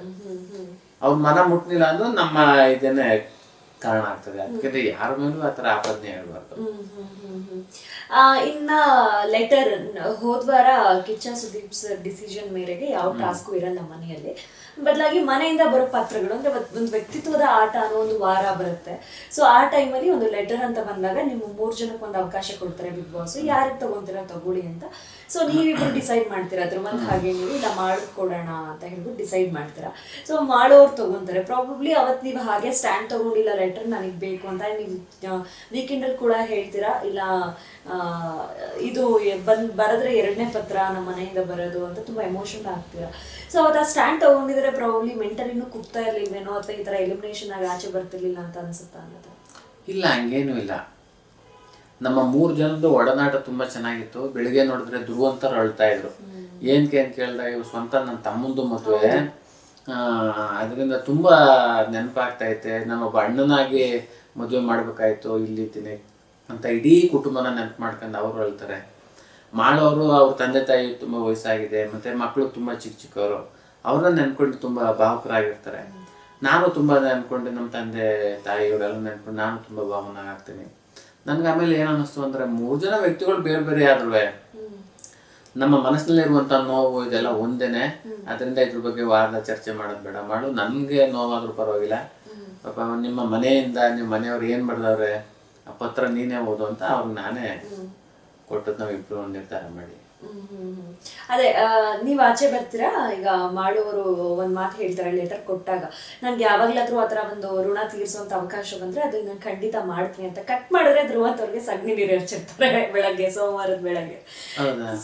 ಅವ್ರು ಕ್ಯಾಪ್ಟನ್ ಆಗಿರ್ತಾರೆ. ಅವ್ರಿಗೊಂದು ಸ್ವತಃ ಕ್ಯಾಪ್ಟನ್ಗೆ ಈ ವಾರ ಡಿಸಿಷನ್ ತಗೊಳ್ಳೋ ನಿರ್ಧಾರವನ್ನ ಬಿಗ್ ಬಾಸ್ ಕೊಡ್ತಾರೆ. ನೀವು ಒಬ್ರೇ ನಿಂತು ಎಲ್ಲಾರು ನಾಮಿನೇಟ್ ಮಾಡ್ಬೇಕು, ಯಾವ್ದಾರ ಒಂದ್ 8 ಜನ ನಾಮಿನೇಟ್ ಮಾಡ್ಬೇಕು ಅಂತೇನೋ, 5 ಜನ 6 ಜನ ನಾಮಿನೇಟ್ ಮಾಡ್ಬೇಕು ಅಂತ ಬಂದಾಗ ಫಸ್ಟೇ ಧ್ರುವಂತನ ಕೂರಿಸ್ಬಿಟ್ಟು ಸಗಣಿ ನೀರು ಎರಚ್ತಾರೆ. ತಲೆಯಲ್ಲಿ ಸಗಣಿ ತುಂಬಿಕೊಂಡಿರುವಂತ ಒಂದು ಅಭಿಪ್ರಾಯ ಕೊಡ್ಬೇಕು, ಸಗಣಿ ನೀರಿದೆ ಅದು ಎರಚಬೇಕು ಅಂತ. ನಿನ್ನೆ ದಿವಸ ಅವರಾಗೆ ಲೆಟರ್ ಕೊಟ್ಟಿದ್ದಕ್ಕೆ ಆ ಕಾರಣಕ್ಕೆ ಕ್ಯಾಪ್ಟನ್ ನೀವ್ ಆಚೆ ಬಂದ ಮೇಲೆ ಈ ವಾರದ ನಾಮಿನೇಷನ್ ಟಾಸ್ಕ್ ಇರುತ್ತೆ.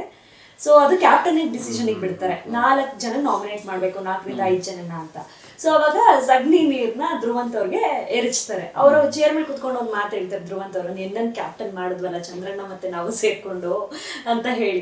ಆಮೇಲೆ ಅವತ್ತಿನ ದಿನ ಒಂದು ಮಾತು ಹೇಳಿರ್ತಾರೆ, ಋಣ ತೀರಿಸೋ ಅವಕಾಶ ಬಂದ್ರೆ ಖಂಡಿತ ಅದನ್ನ ತೀರಿಸ್ತೀನಿ ಅಂತ ತುಂಬಾ ಅಳ್ತಾ ಹೇಳಿರ್ತಾರೆ. ಕಟ್ ಮಾಡಿದ್ರೆ ಸಗಣಿ ನೀರ್ ಎರಚಿರ್ತಾರೆ ಧ್ರುವಂತ್ ಅವ್ರಿಗೆ. ಸೊ ಅದ್ರ ಬಗ್ಗೆ ಮಾಡೋರ ಈ ನಿಲುವುಗಳ ಬಗ್ಗೆ ಏನಂತ ನೋಡೇ ಇಲ್ಲ ಸತ್ಯವಾಗ್ಲೂ ಅಲ್ಲ. ಬಟ್ ಈಗ ಧ್ರುವಂತ್ ಅವರು ನೀವು ಸೇರಿ ಕೊಟ್ಟಿರೋ ಲೆಟರು ಇಲ್ಲ, ಅದು ಧ್ರುವಂತ್ ಅವನ ಮನ್ಸಲ್ಲಿ ಏನಂತ ನನ್ನ ಸ್ವಇಚ್ಛೆಯಿಂದ ಕೊಟ್ಟೆ ನಿಜವಾಗ್ಲೂ. ಅವರು ಆ ತರದ್ದು ನನ್ಗೇನ ಮಾಡಿದ್ ನನ್ ಮಾತಾಡ್ಬೋದು, ನನ್ಗೇನು ಅಂತ ಅನಿಸ್ಲಿಲ್ಲ. ಮಾಡೋರು ಕೊಡ್ಬೇಕು ಅಂತ ಅನಿಸ್ತು, ನನ್ನ ಕೊಟ್ಟೆ. ನಾನು ಕೊಟ್ಟೆ ಅಂತ ತಕ್ಷಣ ನನ್ಗೆ ಪ್ರತಿಫಲ ನೀನೇನಾರು ಕೊಡು ಅನ್ನೋದು ಸ್ವಾರ್ಥ ಆಗ್ಬಿಟ್ಟು. ಅಲ್ಲ, ಅದು ಅವರೇ ಹೇಳಿದ್ರು ಕೂಡ. ಅಲ್ಲ, ಅವ್ರು ಹೇಳಿ ಬಿಡ್ಲಿ. ನನ್ನ ನಿಲುವು ಏನು ಅಂತ ಅಂದ್ರೆ, ನಾನು ಯಾವುದೇ ನಿರೀಕ್ಷೆಯ ಪ್ರತಿಫಲ ಇಟ್ಕೊಂಡ್ ಕೊಡ್ಲಿಲ್ಲ. ಯಾಕೆಂದ್ರೆ ನನ್ಗೂ ಎಷ್ಟು ನೋವಾಗ್ತೈತೆ ಮನೆ ತಂದೆ ತಾಯಿ ಪತ್ರ ಅಂದ ತಕ್ಷಣ ಗೊತ್ತು, ಆ ನೋವು ನಿನ್ಗೂ ಆಗದ್ ಬೇಡ, ತಕವಂತ ಕೊಡ್ತೀನಿ, ಅದರಿಂದ ನಿರೀಕ್ಷೆ ಮಾಡಿರೋದಿಲ್ಲ. ಬಟ್ ಅದನ್ನ ನಾನು ಕೊಟ್ಟೆ ಅಂದ್ಬಿಟ್ಟು ಅದಕ್ಕೆ ಅವ್ರು ಏನೋ ಒಂದು ಹೇಳಿರ್ತಾರೆ, ಈ ಋಣ ತೀರಿಸ್ತೀನಿ ಅಂತ. ಬಟ್ ನನ್ಗೆ ಆ ನಿರೀಕ್ಷೆ ಇರ್ಲಿಲ್ಲ. ಅವ್ರು ಸ್ವತಂತ್ರ. ಯಾಕಂದ್ರೆ ಅದೊಂದು ಗೇಮ್ ಅಂತ ಬಂದಾಗ ನಾನು ಸಗಲಿನೂ ಎರ್ಸ್ಬೋದು, ಮಸಿನೂ ಉಳಿಬೋದು, ಇನ್ನೊಂದೇ ಪದವಿ ಕೊಡ್ಬೋದು. ಅದಕ್ಕೆ ನಾನು ಆಗಿದ್ರೆ ನಾನು ಬೇಜಾರು ಮಾಡ್ಕೊತೀನಿ, ಏನೂ ಇಲ್ಲ. ಅದು ಅವನು ಬಿಟ್ಟಿತ್ತು. ಅಂದ್ರೆ ಅವ್ರವ್ರ ಅಭಿಪ್ರಾಯ. ಯಾಕಂದ್ರೆ ನಾನು ನಿಜವಾಗ್ಲೂ ನಿರೀಕ್ಷೆ ಇಟ್ಕೊಂಡಂತೂ ಸತ್ಯವಾಗ್ಲೂ ಕೊಡ್ಲಿಲ್ಲ. ಒಂದು ಮಾನವೀಯತೆ ದೃಷ್ಟಿಯಿಂದ ಅಷ್ಟೇ ಕೊಟ್ಟಿದ್ದಾರೆ. ನಿಮಗೆ ಅನ್ಸುತ್ತೆ ಬಿಗ್ ಬಾಸ್ ಮನೆಯಲ್ಲಿ 2 ತಂಡ 2 ಗುಂಪಿದೆ ಅಂತ? ಒಂದು ಗುಂಪಿಗೆ ಗಿಲ್ಲಿ ಕ್ಯಾಪ್ಟನ್, ಇನ್ನೊಂದು ಗುಂಪಿಗೆ ಅಶ್ವಿನಿ ಕ್ಯಾಪ್ಟನ್ ಅಂತ ನಿಮ್ಗೆ ಅನ್ಸುತ್ತೆ? ಇಲ್ಲ, ಹಂಗನ್ಸಲ್ಲ. ಏನ್ ಗೊತ್ತಾ, 18 ಜನ ಇದ್ದಾಗ ಒಬ್ಬೊಬ್ರು ಒಂದು ಗೆಳೆತನ ಒಬ್ಬೊಬ್ರು ಜೊತೆ ಬೆಳೀತದೆ. ಈಗ ನನ್ ಜೊತೆ ಈಗ ರಕ್ಷಿತನ ಜೊತೆ ಜಾಸ್ತಿ ಮಾತಾಡ್ಬೇಕು, ಕೂರ್ಬೇಕು ಅಂತ ಅನಿಸ್ತದೆ. ಅದು ಗುಂಪಲ್ಲ. ನನ್ಗೆ ತುಂಬಾ ಹತ್ರ ಆದವ್ರ ಜೊತೆ ನಾನ್ ಮಾತಾಡ್ತಾ ಇರ್ತೀನಿ. ಗಿಲ್ಲಿ ಏನ್ ಮಾಡ್ತಾನೆ, ಕಾವ್ಯನ ಜೊತೆ ತುಂಬಾ ಏನೋ ಫ್ರೆಂಡ್ಲಿ ಆಗಿ ಮಾತಾಡ್ತಾ ಇರ್ತಾನೆ. ಹಂಗೆ ಒಬ್ಬೊಬ್ರು, ಈಗ ಜಾನ್ವಿ ಮೇಡಮ್ ಅವರು ಮತ್ತೆ ಅಶ್ವಿನಿ ಮೇಡಮ್ ಅವ್ರು ಮಾತಾಡ್ತಾರೆ. ಅದು ಗುಂಪು ಅಂತ ಹೇಳಕ್ ಆಗೋದಿಲ್ಲ. ಅವ್ರವ್ರಿಗೆ ಇಷ್ಟವಾದವ್ರ ಜೊತೆ ಅವ್ರು ಮಾತಾಡ್ತಾ ಕೂತಿರ್ತಾರೆ. ಸೊ ಈಗ ಆಚೆ ಬಂದ್ಮೇಲೆ ನಿಮ್ ಸಪೋರ್ಟ್ ಯಾರಿಗೆ, ಯಾವ ಕಂಟೆಸ್ಟೆಂಟ್ ಕೊಡ್ಬೇಕು ಅನ್ಕೊಂಡಿದ್ದೀರಾ? ನಾನು ಸುಮಾರು ರಿಯಾಲಿಟಿ ಶೋ ಮಾಡಿರೋದ್ರಿಂದ ಇಂಥವ್ರಿಗೆ ಸಿಗ್ಬೇಕು ಅಂದ್ರೆ ಸ್ವಾರ್ಥ ಆಗ್ಬಿಡ್ತದೆ. ಯಾರು ತುಂಬಾ ಚೆನ್ನಾಗ್ ಆಡ್ತಾರೋ ಅವ್ರು ಮೋಸ ಆಗ್ಬಾರ್ದು ಅಷ್ಟೇ. ಚೆನ್ನಾಗ್ ಆಡ್ತಾರೋ ಮೋಸ ಆಡ್ಬಾರ್ದು. ಗಿಲ್ಲಿನ ವೈಯಕ್ತಿಕವಾಗಿ ನೋಡಿರೋದಂತ ಒಂದು ಪ್ರಶ್ನೆ. ಸೊ ಗಿಲ್ಲಿ ಅವ್ರ ಮಾತು ಅವ್ರಿಗೆ ಎಷ್ಟು ಪಾಸಿಟಿವ್ ಆಗ್ತಾ ಇದೆ, ಎಷ್ಟು ನೆಗೆಟಿವ್ ಆಗ್ಬೋದು? ಯಾಕಂದ್ರೆ ಈಗ ಸದ್ಯಕ್ಕೆ ಇನ್ನೂ 45 ದಿನಗಳ ಕಾಲ ಮುಗಿದಿದೆ. ಇನ್ನು ಸುಮಾರು 65 ದಿನಗಳ ಕಾಲ ಅಲ್ಲಿ ಇರ್ಬೇಕಾಗತ್ತೆ, ಆಡ್ಬೇಕಾಗತ್ತೆ. 100 ದಿನ ಅಂತಲ್ಲ, ಪ್ರಾಬ್ಲಮ್ ಅದು ಎಕ್ಸ್ಟೆಂಡ್ ಆಗುತ್ತೆ. ಕೆಲವೊಂದ್ಸಲ ಕೆಲವೊಂದು ಸೀಸನ್ ಎಲ್ಲ ಎಕ್ಸ್ಟೆಂಡ್ ಆಗಿದೆ. 110 ದಿನ 115 ದಿನದವರೆಗೂ ಹೋಗಿದೆ ಬಿಗ್ ಬಾಸ್. ಸೊ ನಿಮ್ ಪ್ರಕಾರ ಗಿಲ್ಲಿಗೆ ಮಾತು ಎಷ್ಟು ನೆಗೆಟಿವ್ ಆಗುತ್ತೆ, ಎಷ್ಟು ಪಾಸಿಟಿವ್ ಆಗುತ್ತೆ? ಇಲ್ಲ, ಅದೊಂದು ಗೇಮ್ ಆಗಿರೋದ್ರಿಂದ ಈಗ ಪ್ರತಿಯೊಬ್ರು ಒಬ್ರಿಗಿಂತ ಒಬ್ರು ಸ್ಟ್ರಾಂಗ್ ಇರೋದ್ರಿಂದ ಅವ್ರವ್ರ ಆಟ ಹೇಗ್ ಬೇಕಾದ್ರೂ ಆಡ್ಕೊಂಡು ಹೋಗ್ಬೇಕು. ಜನಗಳಿಗೆ ಮನಸ್ಸು ಮುಟ್ಬೇಕು ಅಷ್ಟೇನೆ. ಇದರಲ್ಲಿ ನೀನ್ ಇದನ್ನ ಕಡಿಮೆ ಮಾಡ್ಕೊ, ಇದನ್ನ ಜಾಸ್ತಿ ಮಾಡ್ಕೊ ಅಂತ ಯಾರಿಗೂ ಹೇಳೋಷ್ಟು ನಾನು ಒಬ್ಬ ಏನ್ ದೊಡ್ಡ ಎಲ್ಲ ನಾನು ಸ್ಪರ್ಧಿಗಳೇ ಆಗಿರೋದ್ರಿಂದ ಈಗ ಎಲ್ಲರೂ ತುಂಬಾ ಕಾಂಪಿಟೇಟರ್, ಎಲ್ಲರೂ ಸ್ಟ್ರಾಂಗ್ ಆಗಿರೋದ್ರಿಂದ ಈ ಒಂದು 6-7 ವಾರದ ಒಂದು ಫಲಿತಾಂಶದಲ್ಲಿ ಇಲ್ಲಿ ಸ್ಟ್ರಾಂಗ್ ಆಗಿದ್ದಾನೆ, ಹೋಗ್ತಾ ಇದ್ದಾನೆ ಮುಂದೆ. ಅಶ್ವಿನಿ ಮೇಡಮ್ ಅವರು ಸ್ಟ್ರಾಂಗ್ ಇದ್ದಾರೆ, ಅವರು ಹೋಗ್ತಾ ಇದಾರೆ. ರಕ್ಷಿತರು ಸ್ಟ್ರಾಂಗ್ ಇದ್ದಾರೆ, ಅವ್ರು ಹೋಗ್ತಾರೆ. ಇವ್ 3 ಜನ ಸ್ಟ್ರಾಂಗ್ ಆಗಿ ಹೋಗ್ತಾ ಇದಾರೆ. ಇನ್ ಮಿಕ್ತರು ವೀಕು ಅಂತ ಹೇಳಕ್ ಆಗೋದಿಲ್ಲ. ಇನ್ನೂ ಜರ್ನಿ ಅನ್ನೋದು ಸಂಕ್ರಾಂತಿ ಹಬ್ಬ ಜನವರಿ ತನಕ ಇರೋದ್ರಿಂದ ಏಳು ಬೀಳು ಇದ್ದೇ ಇರ್ತದೆ. ಸ್ಲೋ ಇರೋರು ಮೇಕ್ ಹೋಗ್ತಾರೆ, ಮೇಲೆ ಕೆಳಗಡೆ ಬಂದೇ ಹೋಗ್ತಾರೆ. ಸೊ ಹಾಗಾದ್ರೆ ಗಿಲ್ಲಿ ಅವರು ಅವ್ರವ್ರ ಆಟ ಆಡ್ತಾ ಇದಾರೆ ಅಂತ ನಿಮ್ಗೆ ಅನ್ಸುತ್ತೆ? 100%. ಅಶ್ವಿನಿ ಅವ್ರ ಬಗ್ಗೆ ನೀವು ಅದನ್ನೇ ಹೇಳಿದ್ರಿ, ಇನ್ನೊಂದು ಇಂಟರ್ವ್ಯೂ ನಾನು ಕೇಳ್ತಾ ಇದ್ದೆ, ಅವ್ರ ಮಾತೆ ಅವರ ಸ್ಟ್ರೆಂತ್ ಅಂತ ಹೇಳ್ತೀರಾ ಅಲ್ವಾ? ಸೊ ನಮಗೂ ಹಾಗೆ ಅನ್ಸುತ್ತೆ, ತುಂಬಾ ಅವ್ರು ತಪ್ಪೋ ಸರಿನ ಅವ್ರ ಸ್ಟ್ಯಾಂಡ್ ಅವ್ರು ತಗೊಂತಾರೆ. ಸುದೀಪ್ ಸರ್ ಮುಂದೆನೂ ಅದನ್ನೇ ಹೇಳ್ತಾರೆ, ಸರ್ ತಪ್ಪೋ ಸರಿನ ನಂಗೆ ಗೊತ್ತಿಲ್ಲ, ನಂಗೆ ರಕ್ಷಿತ್ ಅವ್ರಿಗೆ ಲೆಟರ್ ಸಿಗ್ಬಾರ್ದು ಅನ್ನೋ ಇಂಟೆನ್ಷನ್ ಇಂದಾನೇ ನಾನು ನಿಂತ್ಕೊಂಡಿದ್ದು ಅಂತ ಹೇಳ್ತಾರೆ. ಸೊ ಅಶ್ವಿನಿ ಅವರು ಆ ಮನೆಗೆ ಎಷ್ಟು ಸ್ಟ್ರಾಂಗ್ ಕಂಟೆಸ್ಟೆಂಟ್ ಅಂತ ನಿಮಗೆ ಅನ್ಸುತ್ತೆ? ಆ ಮನೆಗೆ ಅಂತಲ್ಲ, ಅವ್ರು ಸ್ಟ್ರಾಂಗ್ ಆಗವ್ರೆ ಅಷ್ಟೇ. ಯಾಕಂದ್ರೆ ಅವ್ರು ಅಂದ್ರೆ ಅವ್ರನ್ನ ಎಡ್ಡು ಅಂತಾನು ಯಾರು ಮಾಡಿಲ್ಲ. ಅವ್ರವ್ರ ವಿಚಾರದಲ್ಲಿ ಅವ್ರವ್ರು ಸ್ಟ್ರಾಂಗು ಆ ಥರನೇ. ಅಶ್ವಿನಿ ಮೇಡಮ್ ಅವ್ರ ಬಗ್ಗೆ ಹೇಳ್ಬೇಕು ಅಂದ್ರೆ, ಅವರು ಹೊರಗಡೆ ಕನ್ನಡ ಪರ ಹೋರಾಟ ಮಾಡಿದಂಥವ್ರು, ಮಹಿಳೆಯರ ಬಗ್ಗೆ ಹೋರಾಟ ಮಾಡಿದಂಥವ್ರು, ತುಂಬಾ ಓದಿದ್ದಾರೆ, ತುಂಬಾ ಜ್ಞಾನ ಐತೆ, ತುಂಬಾ ಚೆನ್ನಾಗಿ ಮಾತಾಡ್ತಾರೆ. ಅಲ್ಲೂ ಅಷ್ಟೇನೆ ಅದ್ಭುತವಾಗಿ ಮಾತಾಡ್ತಾರೆ, ಮತ್ತೆ ಒಂದ್ ಸ್ವಲ್ಪ ಹಿರಿಯರು ತಿಳ್ಕೊಂಡವ್ರೆ. ಅದರಿಂದ ಅವ್ರ ಆಟ ಅವ್ರು ಚೆನ್ನಾಗಿ ಆಡ್ತಾರೆ ಅಂತ ಹೇಳ್ಬೋದು ಅಷ್ಟೇ. ನಿಮ್ ಪ್ರಕಾರ ಯಾರು ಟಾಪ್ 5 ಕಂಟೆಸ್ಟೆಂಟ್ ಆಗಿ ಆಚೆ ಬರ್ಬೋದು? ಐ ಮೀನ್ ಫಿನಾಲೆ ತಲುಪಬಹುದು? ಇಲ್ಲ, ಅದನ್ನ ಹೇಳಕ್ ಆಗೋದಿಲ್ಲ ಸರ್. 45 ದಿನ ಸರ್, 45 ದಿನದ ಫಲಿತಾಂಶ ಹೇಳ್ತೀನಿ. ಅದ್ರಲ್ಲೇ ನಿಮ್ಗೆ ಒಂದು 5 ಕಂಟೆಸ್ಟೆಂಟ್ ಹೆಸರು ಹೇಳೋಣ. 45 ದಿನ ಶೋ ನೋಡ್ಕೊಂಡು 45 ದಿನದ ಅಷ್ಟೇ ಫಲಿತಾಂಶ ಹೇಳ್ಬೋದು. ಈಗ ಸ್ಕೂಲ್ ನಲ್ಲಿ ಅರ್ಧವಾರ್ಷಿಕ ಪರೀಕ್ಷೆ ಅಂತ ಇರ್ತದೆ, ಇದ್ರಲ್ಲಿ ಯಾರೋ ಕಡಿಮೆ ತೆಗ್ದರು ಫೈನಲ್ ಎಕ್ಸಾಮ್ ಕಡಿಮೆನೆ ತೆಗಿತಾರೆ ಅಂತ ಹೇಳಕ್ ತಪ್ಪಾಗ್ಬಿಡ್ತದೆ. ಅಲ್ಲಿ ಜರ್ಮನಿ ಇಲ್ಲ, ಯಾಕಂದ್ರೆ ಈಗ ಬರೀ 6 ವಾರ, ಇನ್ನೂ 10 ವಾರ ಇದೆ ಅಥವಾ 11 ವಾರ ಇದೆ. ಟಾಪ್ 3 ಅಂತ ಯಾರಾದ್ರೂ ಮೈಂಡ್ ಅಲ್ಲಿ ಇದಾರಾ? ಅದ್ ಹೇಳಕ್ಕೆ ಆಗೋದಿಲ್ಲ. ಏನಕ್ಕೆ ಅಂದ್ರೆ ಈಗಿನ ಇರೋದ್ರಲ್ಲಿ ಸತ್ಯವ್ರು ನಾವು ಹೊರಗಡೆ ಏನು ಸೋಷಿಯಲ್ ಮೀಡಿಯಾದಲ್ಲಿ ಏನು ಆಗ್ತಾ ಇದೆ ನಾನು ಸತ್ಯವ್ರು ನೋಡೇ ಇಲ್ಲ. ಈಗಿನ 6 ವಾರದ ಫಲಿತಾಂಶದಲ್ಲಿ ಗಿಲ್ಲಿ ಸ್ಟ್ರಾಂಗ್ ಆಗವ್ರೆ, ಅಶ್ವಿನಿ ಮೇಡಮ್ ಸ್ಟ್ರಾಂಗ್ ಆಗವ್ರೆ, ಮತ್ತೆ ರಕ್ಷಿತಾ ಸ್ಟ್ರಾಂಗ್ ಆಗವ್ರೆ. ಇನ್ ಹೋಯ್ತಾ ಹೋಯ್ತಾ ಈ ಕೆಳಗಿರೋರು ಮೇಲ್ ಹೋಗ್ಬೋದು, ಮೇಲೆ ಕೆಳಗೆ ಬರೋದು, ಹಿಂಗ ಅದೇ ಆಯ್ತದೆ. ಅದರಿಂದ ಈಗಲೇ ಹೇಳಕ್ಕಂತೂ ಸಾಧ್ಯ ಇಲ್ಲ. ಜೊತೆಗೆ ಈ ಸಲ ಬಿಗ್ ಬಾಸ್ ಮನೆಯಲ್ಲಿ ಸ್ವಲ್ಪ ಟಾಸ್ಕ್ಗಳ ವಿಚಾರ ಅಂತ ಬಂದಾಗ ಸ್ವಲ್ಪ ಟಾಸ್ಕ್ ಕೊಡೋದೇ ಕಮ್ಮಿ ಆಗ್ಬಿಟ್ಟಿದೆ. ಆ ಕೊಟ್ಟಿರೋದ್ರಲ್ಲೂ ಚಂದ್ರಪ್ರಭು ಅವ್ರನ್ನ ನಾವೆಲ್ಲೂ ಟಾಸ್ಕ್ ವಿಚಾರದಲ್ಲಿ ಅಷ್ಟು ಕಣ್ಣಿಗೆ ಕಾಣಿಸ್ಕೊಡ್ಲಿಲ್ಲ. ಅದು ಗುಂಪಿನ ನಿರ್ಧಾರ ಆಗಿತ್ತು ಅಥವಾ ವೈಯಕ್ತಿಕವಾದಂತ ನಿರ್ಧಾರ, ನಾನು ಹೋಗಲ್ಲ ಆಡಲ್ಲ ಅನ್ನೋದು? ಯಾಕಂದ್ರೆ ಕಾಣಿಸ್ಕೊಡೋದಿಲ್ಲ. ಈಗ ಒಂದು ಕ್ರಿಕೆಟ್ ಮ್ಯಾಚ್ ತಗೋಣ, ಯಾರೋ ಫಸ್ಟ್ ಬ್ಯಾಟ್ ಮಾಡಕ್ ಇಬ್ರೇ ಹೋಗ್ಬೇಕು, 11 ಜನ ಹೋಗಕ್ಕಾಗೋದಿಲ್ಲ ಅಲ್ವೇ? ಬೋಲ್ ಮಾಡಕ್ ಯಾರೋ ಫಸ್ಟ್ ಹೋಗ್ಬೇಕು, ಬೋಲ್ ಮಾಡೋದನ್ನು ಬ್ಯಾಟಿಂಗ್ ಅಲ್ಲಿ ಅವನು ಲಾಸ್ಟ್ ಅಲ್ಲಿ ಇರ್ತಾನೆ, ಬೌಲಿಂಗ್ ಅಲ್ಲಿ ಫಸ್ಟ್ ಇರ್ತಾನೆ. ಹಂಗೆ ಈಗ ಒಂದು ತಂಡ ಅಂತ ಮಾಡಿದಾಗ ಅಷ್ಟು ಜನ ಫಸ್ಟೇ ಹೋಗಿ ಆಡಕ್ಕಾಗಲ್ಲ. ಯಾರೋ ತುಂಬಾ ಒಳ್ಳೆ ಬ್ಯಾಟ್ಸ್ಮನ್ ಫಸ್ಟ್ ಕಳಿಸ್ತೀವಿ, ಆಮೇಲೆ ಅದಕ್ಕಿಂತ ಮೀಡಿಯಂ ಮಾಡೋನು, ಆಮೇಲೆ ಒಬ್ಬ ಬೋರ್ಲರ್ಸ್, ಈ ತರ ಬಿಡ್ತೀವಿ. ಹಂಗೆ ನಾನೇನ್ ಮಾಡ್ತಾ ಇದ್ದೆ, ಕೆಲವೊಂದು ಟಾಸ್ಕ್ ಅಲ್ಲಿ ಬೇರೆ ಇದು ಫಿಸಿಕಲ್ ಟಾಸ್ಕ್ ಅಲ್ಲಿ ಬೇರೆಯವ್ರನ್ನ ಕಳಿಸ್ತಾ ಇದ್ದೆ. ಫಿಸಿಕಲ್ ಬಿಟ್ಟು ಬೇರೆ ಟಾಸ್ಕ್ ಅಲ್ಲೆಲ್ಲ ನಾನೇ ಹೋಗಿದ್ದೀನಿ. ಅದೇ ನಮಗೆ ನೋಡುವಾಗ ಹಂಗ ಅನ್ನಿಸ್ತು. ಇಲ್ಲ, ಫಿಸಿಕಲ್ ಟಾಸ್ಕ್ ಅಲ್ಲಿ ನಾನು ಹೋಗಿಲ್ಲ. ಯಾಕಂದ್ರೆ ನನ್ಗೆ ಏನೋ ಒಂದು ಜವಾಬ್ದಾರಿ ಇತ್ತು. ಯಾಕಂದ್ರೆ ಒಂದು ಮನೆ ಜವಾಬ್ದಾರಿ ಅಂತ ನನ್ ಮೇಲೆ ಜಾಸ್ತಿ ಒಂದ್ ಸ್ವಲ್ಪ ಇರೋದ್ರಿಂದ ಎಲ್ಲಿ ತಳ್ಳಾಟ ನೋಡ್ಕೊಳ್ತಲ್ಲ, ಏನೋ ಬೈ ಚಾನ್ಸ್ ಆಗ್ಬಿಟ್ರೆ ತುಂಬಾ ಕಷ್ಟ ಆಗುದು ಅಂದ್ಬಿಟ್ಟು ನಾನೇ ಹಿಂದೆ ಉಳಿತಿದ್ದೆ. ಯಾಕಂದ್ರೆ ಅಲ್ಲಿ ನಮ್ಮ ತಾಯಿ ಒಬ್ರೆ, ಇಲ್ಲಿ ನಮ್ಮ ವೈಫ್ ಒಬ್ರೆ, ಏನೇ ಆದ್ರೂ ಈಗ ಇಬ್ರು ಜವಾಬ್ದಾರಿ ನಾನೇ ನಡ್ಸ್ಬೇಕಾಗಿರೋದ್ರಿಂದ ಅದೊಂದು ತಲೆಯಲ್ಲಿ ಇಟ್ಕೊಂಡು ಇಲ್ಲ ಫಿಸಿಕಲ್ ಟಾಸ್ಕ್ ಅಲ್ಲಿ ನೀವು ಹೋಗಿ ಅಂತ ನಾನು ಹೇಳ್ತಾ ಇದ್ದೆ. ಅಂದ್ರೆ ನಿಮ್ಮ ಗೆಳೆತನಕ್ಕೆ ಆದ್ರೆ ನೀವು ಇವಾಗ ಒಂದು ವೇದಿಕೆ ಸಿಕ್ಕಿದಾಗ ನೀವು ಗಿಲ್ಲಿಯವ್ರ ಬಗ್ಗೆ ಮಾತಾಡಿರ್ಬೋದು, ಆದ್ರೆ ನಿಮ್ ಗೆಳೆತನ ನಾವು ಕೂಡ ನೋಡಿದೀವಿ. ಯಾಕೆಂದ್ರೆ ಒಂದು ಚೆಂಡಿಂಗ್ ಟಾಸ್ಕ್ ಬರುತ್ತೆ, ಆ ಟೈಮಲ್ಲಿ ಅವ್ರ ಒಂದು ಮಾತು ಕೇಳ್ತಾರೆ ನಿಮ್ಗೆ, 15 ವರ್ಷದ 20 ವರ್ಷದ ಫ್ರೆಂಡ್ಶಿಪ್ ಈಗ ಬಿಟ್ಕೊಟ್ರೆ ನಾನು ಗೆಲ್ತೀನಿ ಚಂದ್ರಪ್ರಭು ಅವ್ರೆ ಅಂತ ಏನೋ ಕೇಳಿದಾಗ ನೀವು ಆಲ್ಮೋಸ್ಟ್ ಸುಸ್ತಾಗ್ಬಿಟ್ಟಿರ್ತೀರಾ. ಬಟ್ ಆ ಮಾತು ಕೇಳಿದ ಒಂದು 2-3 ಸೆಕೆಂಡ್ಗೆ ನೀವು ಆರಾಮಾಗಿ ಅವ್ರಿಗೆ ಗಿಲ್ಲಿಯವ್ರಿಗೆ ಬಿಟ್ಕೊಟ್ಬಿಡ್ತೀರಾ. ಆ ಟೈಮಲ್ಲಿ ತುಂಬಾ ಆಚೆಯಲ್ಲೇ ತುಂಬಾ ವೈರಲ್ ಆಗಿತ್ತು, ಇದ್ರೆ ಈ ತರ ಫ್ರೆಂಡ್ಶಿಪ್ ಇರ್ಬೇಕು ನೋಡಿ, ಚಂದ್ರಪ್ರಭು ಅವ್ರು ಬಿಟ್ಕೊಟ್ರು ಗಿಲ್ಲಿಗೆ, ಹಿಂಗಿರ್ಬೇಕು ಅನ್ನೋ ತರದ್ದು ಬಂತು. ಸೊ ಆ ತರನು ನೀವು ಒಂದು ಸ್ಟ್ಯಾಂಡ್ ಆಗಿ ಅಥವಾ ಒಂದು ಸಪೋರ್ಟಿವ್ ಆಗಿ ನಿಂತಿದ್ರಿ ಗಿಲ್ಲಿ ಅವ್ರಿಗೆ ಅಂತ? ಖಂಡಿತ. ಯಾಕೆಂದ್ರೆ ನಾವು ಅವಾಗ ಬಾಲ್ಗೋಸ್ಕರ ನಾನು, ಗಿಲ್ಲಿ, ಜಾನ್ವಿ ಮೇಡಮ್ ಅವರು, ರಕ್ಷಿತ್ ಅವರು ಒಂದು ಬಾಲ್ಗೆ ಗುದ್ದಾಟ ಆಡ್ತಾ ಇದ್ದೋ. ನಾನೇ ತುಂಬಾ ಸ್ಟ್ರಾಂಗ್ ಆಗಿ ಹಿಡ್ದಿದ್ದೆ. ಜನ ನಮ್ದು 6 ವರ್ಷದ ಫ್ರೆಂಡ್ಶಿಪ್ ಬಿಟ್ಕೊಟ್ಬಿಡು ಅಂತ ಆಯ್ತು ತಗೋದು ಬಿಟ್ಕೊಟ್ಬಿಟ್ಟೆ. ಅದೇ ಆ ಕ್ಷಣಕ್ಕೆ ನೀವು ಕೆಳಗೆ ಬಿದ್ಬಿಟ್ರಿ. ಸೊ ಅದೇ ಟೈಮು ಎತ್ಕೊಂಡು ಹೋಗ್ಬಿಟ್ಟರು. Super sir. ಅಂದ್ರೆ ಆ ಟೈಮ್ ನಲ್ಲಿ ಏನೋ ಗೊತ್ತಿಲ್ಲ, ಗೆಳತನ ಅಂತ ವ್ಯಾಲ್ಯೂ ಕೊಟ್ರಿ ಅಂತಾನೆ. ಆಯ್ತು ತಗೋ ಅಂತ ಹೇಳಿ ಬಿಟ್ಕೊಟ್ಟೆ. ಅದಾದ್ಮೇಲೆ ಏನೇ ಮಾತುಗಳು ಬಂದಿದ್ರು ಅದು ಬಹುಶಃ ಅದಾದ್ಮೇಲೆ ಬರುತ್ತೆ. ಬಟ್ ಸಮ್ವೇರ್ ನೀವು ನಿಂತಿದ್ರಿ, ಗೆಳತನ ಕಾಪಾಡ್ಕೊಂಡ್ರಿ, ಆಟ ಚೆನ್ನಾಗಿ ಆಡಿದ್ರಿ. ಬಟ್ ಅದೇ ನಿಮ್ಮ ಮಾನಸಿಕವಾಗಿ ನೀವೇನು ಅನುಭವಿಸ್ತಿದ್ರಿ ಅದು ನಿಮಗಷ್ಟೇ ಗೊತ್ತಿರಕ್ ಸಾಧ್ಯ.